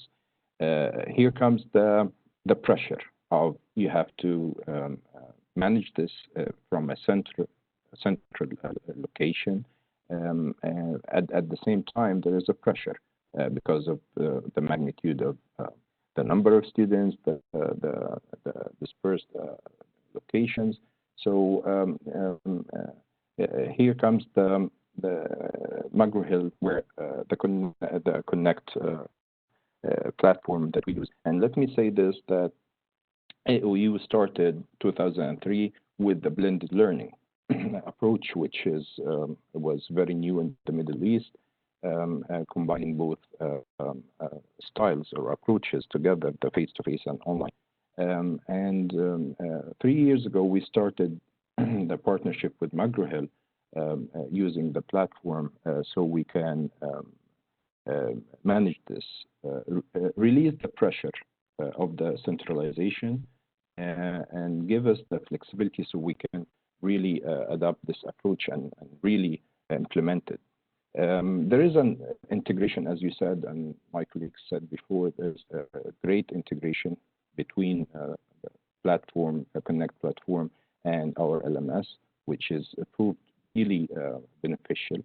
And especially nowadays, and what really happened, we were prepared, and it really helped us to overcome the pressure of how to manage across different countries, different campuses, and deliver and get what we want. So that was really amazing. And the integration between the system, and it is automatically and very fast. That really happens, that between branches, the grades are distributed and the feedback and everything. So yes, you can, it helped us. You can design and deliver the assessment unified. At the same time, we have thousands of students across different branches at the same time having that assessment and getting the feedback, getting the grades, and managing all this and delivering what you want. You can do the assignment unified, you can share it, you can be flexible with different branches, their requirements and needs. Excuse me. So really it helped us, the technology and McGraw Hill, in delivering the assessment across multiple sections, multiple campuses at the same time, and reaching our objectives efficiently and effectively. I hope this answers your question. Yes, it does. And it's really nice to hear your perspective and advice about how online assessment has so much flexibility that you had several campuses across multiple sections and you could actually manage them according to what their needs are. So that's really interesting to hear. Thank you so much, Dr. Khalid. I would like to now let's hear from the perspective of Dr. Ziad on the same question about the role of technology in relation to delivery of assessments. Because I believe, Dr. Ziad, you've also in the same sort of a role where there are multiple sections across the campus, and it would be nice to hear from your perspective how it has worked out and what the challenges were. Well, yeah, it's been an interesting and informative conversation with my colleagues here. I'm extremely happy to see that, how this conversation is going. But definitely in terms of delivery, multiple sections and campuses, Shirish, I think more than everybody else, I come from one of the biggest colleges in the region. We have 17 campuses across the beautiful United Arab Emirates, and we have more than 24,000 students that are involved. Couple of thousand faculty members. So, it's very important that the technology has the capability to help you to transfer what you want in a timely manner to all those who are involved. So just to give you an education-driven scenario where we're talking about how education and pedagogy drive the technology, not the other way around. Let me start with a scenario here. I want to address a concept, and this I'm talking on a course level. I'm talking about my class, right? Just an individual. I want to address a concept or an exercise that my students find challenging. This, you can find this an everyday scenario that the students are or the teachers are facing. So what do? If I'm working with McGraw Hill, with the bundle that they have, again, it is reliable, it is shareable, and it's easy to use, like I said before. Integrity lecture capture, Dr. Ahmed talked about it, and I think somebody else touched base with it. It's an embedded feature in McGraw Hill's courseware. It does exactly what I need. I would go to my course, I would record my video, or simply an audio. It only takes a couple of clicks to share with my students across many sections, literally 2 or 3 clicks. And the platform also provides me with a URL if I want to share my recording system-wide. So simple yet powerful. And these are the solutions that we are looking for, solutions that would answer the everyday questions that are related to how do we provide better feedback. Okay, I don't have to be present, as Dr. Ahmed also mentioned before. I don't have to be present to provide proper feedback. If I'm using Connect, for example, or any other platform that allows you to record your voice over a certain exercise, you can definitely provide the proper feedback for your students. So feedback, the driver is the technology. How would I say? These are the tools that would amplify the effects of teaching and learning. This is exactly what I wanted to say from the beginning. These tools are amplifiers. It's your own voice. It's how you use them. So if you want the feedback, there are plenty of tools. If you want to explain a concept, re-explain a concept, hear from the students, okay, the tools are already available. What I want to say, I mean, I've been dealing with MHE for the past 6 years, I think, and I know it's reliable. I know it's shareable. I've tried it many times, and I know it's easy to use. I want easy to use because, again, I don't have time. As many said before. Very true, Dr. Zayad. It's just about how you can integrate the technology in your classroom, and it's just about how you can actually move forward with that, because then it gets to that point where you're like, where do I stop? Does adaptive technology is going to make my role any less relevant in class? Because you mentioned about you don't have to actually be there all the time. Yeah, Sharish, listen. Let me just to give you an example, and here I don't have the fancy statistics. It's just a personal experience. When we were talking about integrity lecture capture, in one of my calculus courses, which had 25 students, okay, I've been approached.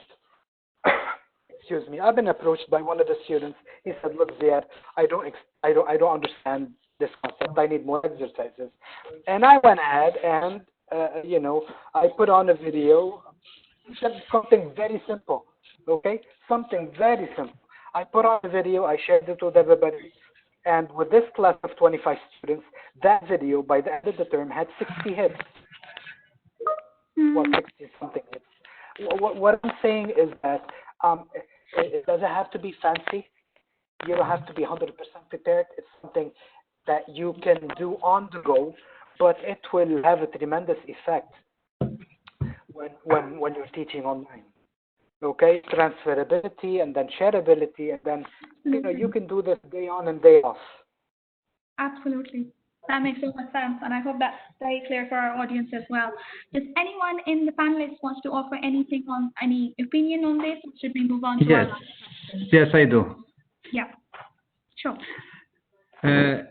Just to add, not to change, but just to add to what Dr. Ziad says, because I think he says it all. one thing you can look at it. One question you can answer it 10 times, 20 times, 30 times in your office, because every student comes and may ask you the same questions and you have to do it over and over and over. If you use the video, as Dr. Ziad says, so you can minimize that saying the same thing 50 times or 30 times, and they can put video for them. So that's one thing. I mean, when I teach face-to-face, I don't really have time. My office is always full with students, and I find it a way to get the question that most asked and put it a video for them and answer it and put it in the platform. So it does help you, even if you teach in the classroom and you're doing everything in classroom as a traditional way. The technology will help you at least to not repeat yourself too many times. Second, you give students something that they can come back and visit whenever they have questions about it.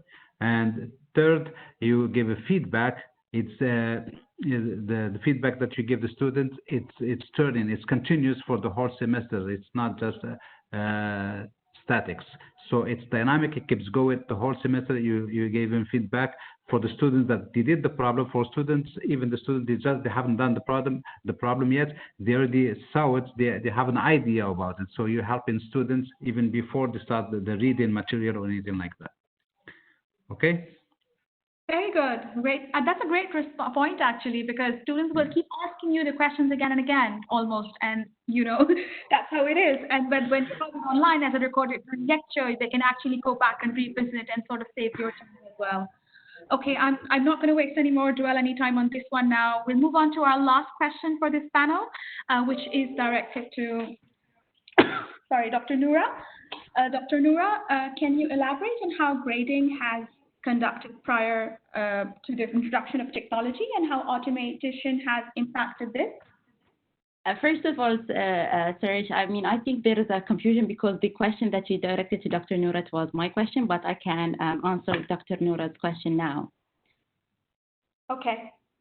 Okay, so I'm going to add on whatever Dr. Noura says about the online assessment introduction. Basically, as I mentioned earlier, that before COVID-19, we already allocated 30% of the assessment to the students as an online assessment. But now, during this pandemic, all of the online assignment was 100% online based.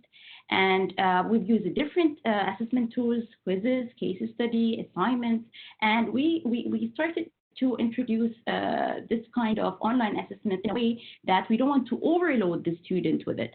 So we started to give them like quizzes every completing 1 or 2 chapters. They're going to have a quiz, case study, and we've been using all of the resources available in the Connect platform. And Connect platform give us the I would say this is the magic tool for every instructor, because if you ask me how long it takes for you to prepare an online assessment, I'm going to tell you maximum 45 minutes, given that we have all type of resources available. I'm teaching at the moment 2 courses. One course is where I use a Connect platform, and the other course that I don't use any digital book or digital resources. So if I compare the time, I spend like 45 minutes or maximum 45 minutes for the online, for the Connect online assessments using Connect platform, 45 minutes maximum. But for the other course, I spend, I would say, 2 to 3 days just to gather a question. Yes, we do have the supplementary material for the instructor given by the normal book, but we don't have, a different question. Like in the Connect resources, I do have Excel simulation, I have different type of questions, multiple choices questions. But for the others, so I really encourage all of the courses or all of the faculty members now to shift to the digital books. But I think the main challenge here, now if you ask me about the how long it takes me to do the assignment using the Connect platform, I said maximum 45 minutes. But if you ask me how long it takes you to grade, I would say 0, because everything is graded through the Connect platform. So I think including or embedding the digital books into our courses is very important at the moment.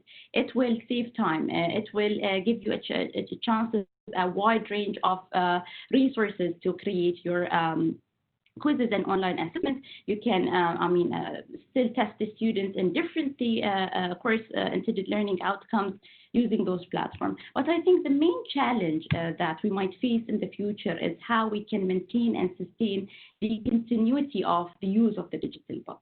So when it comes to grading, as I said, if my question here is about grading, grading is the most challenging as well part when we are doing the traditional teaching, because we spend half of our time marking the quizzes, the assignments on a daily basis until the end of the course.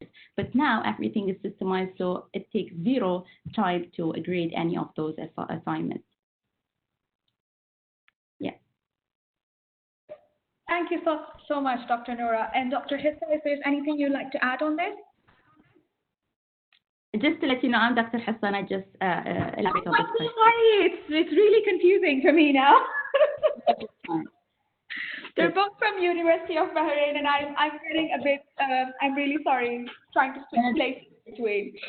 Well, that's about it then. We'll go into the Q&A. And we're going to pause here and check if there are questions. There have been a lot of questions. Not sure if we will have enough time to cover all of them, but surely we can pick up a few for our panelists who can answer these questions for us. So let's go over and check what questions we have. We're very short on time. There are 5 minutes left, really.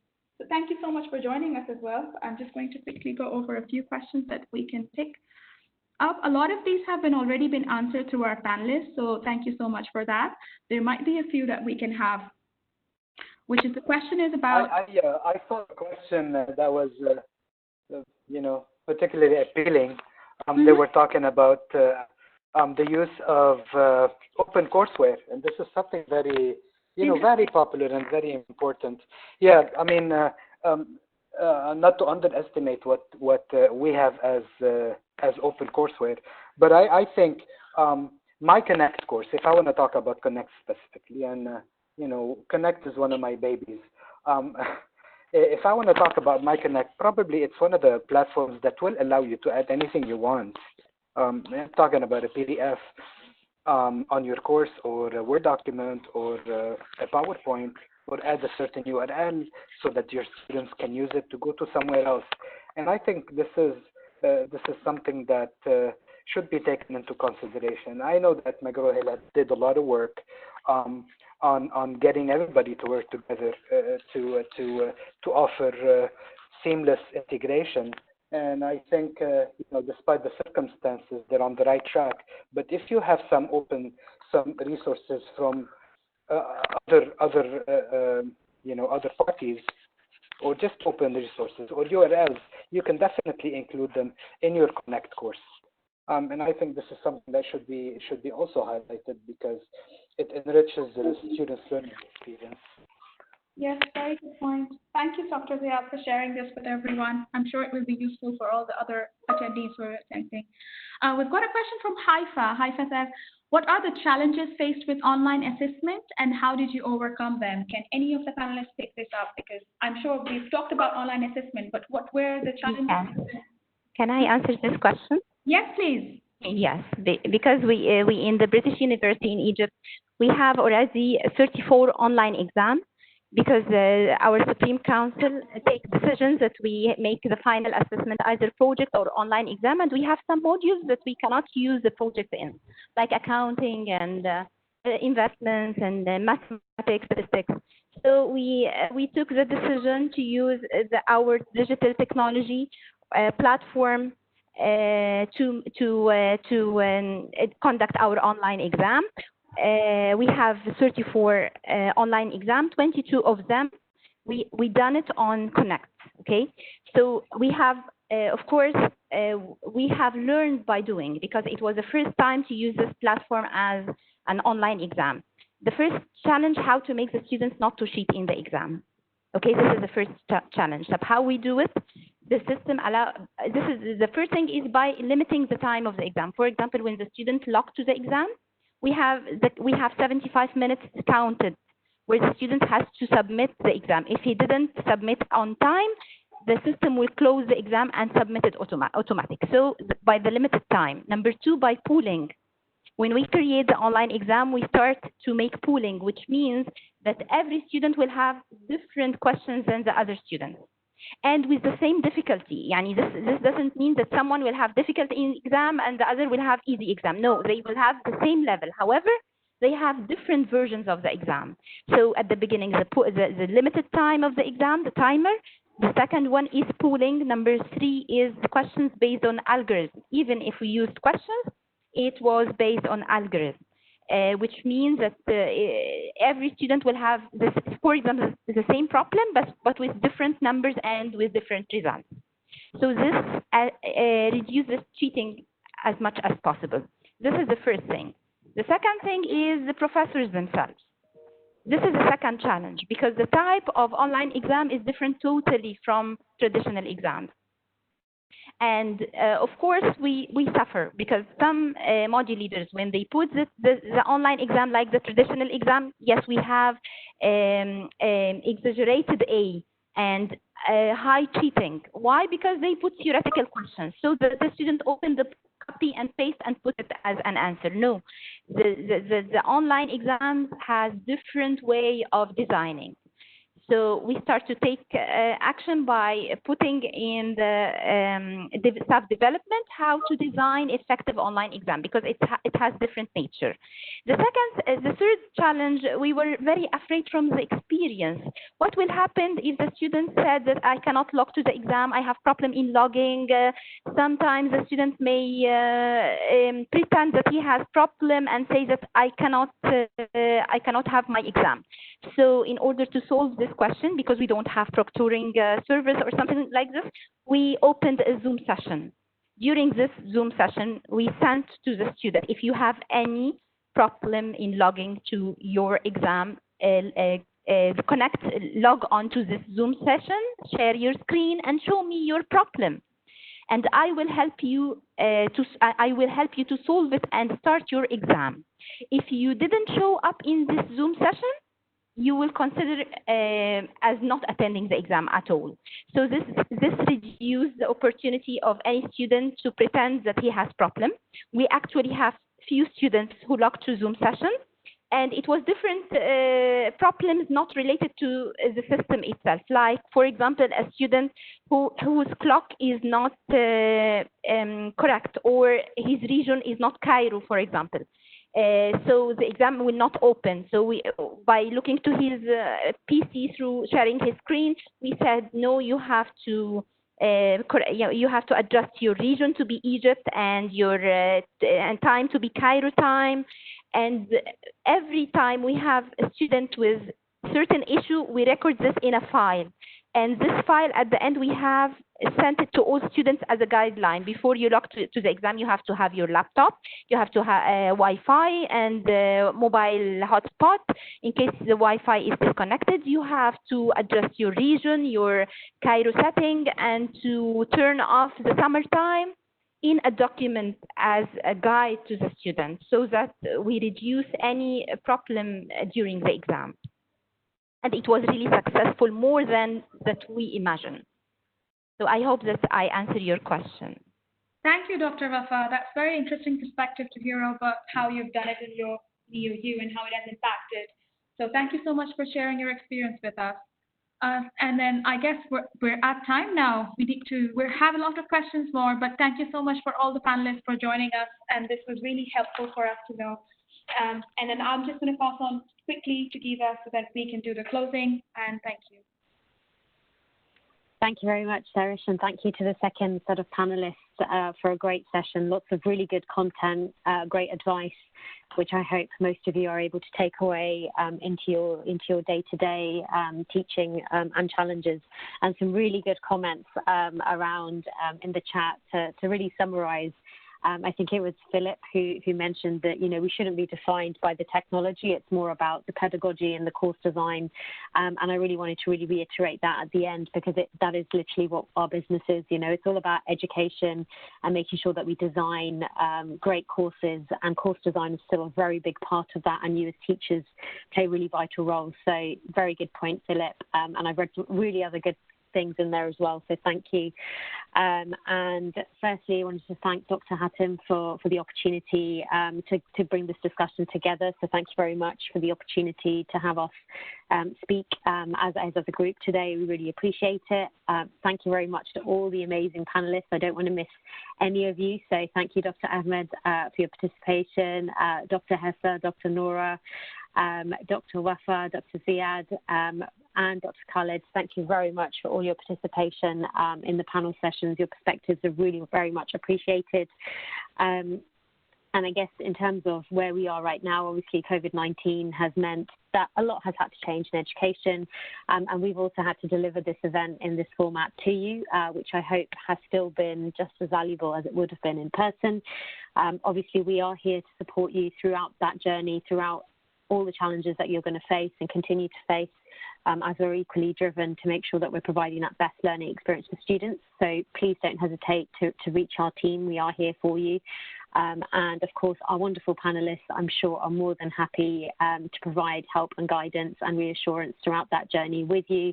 And we'd love to reconnect with you to keep this conversation going around what happens next. So please do keep that coming. I've got a quick reference to our team. So if you do need any support around Connect or any of the learning tools, then we do have an amazing locally based sales team or who are all able to help you on the ground. So feel free to send through any questions. Certificates of participation will be provided, as that's been referenced a few times, to everyone who wants that. So we'll organise that as well as a recording. And for all the questions we were unable to answer today, we'll provide those as a follow-up to all of you so that you've got all the words and wisdoms from all our team. And this is a new forum for us with the University of Bahrain. We obviously work with lots of other institutions here that the team referenced. So, you know, with British University of Egypt, Higher Colleges of Technology, Arab Open University, but we're looking forward to extending that dialogue with the University of Bahrain and beyond. So we hope to continue this discussion moving forward. And I will reference that we've got lots of other webinars happening at McGraw Hill. So if you're not following us already on LinkedIn, it's McGraw Hill EMEA, and you'll be able to see that we've got a lot of webinars running. So actually we've got a webinar for Smart Book tomorrow. So if you do want to join us, please feel free to. And we've also got a session on economics in the next 2 hours. So, well, actually, next 2 hours. So if you are an economics lecturer and would like to join us for that, please feel free to as well. And we look forward to speaking to you. So thank you very much and have lovely days and stay safe wherever you are. Thank you.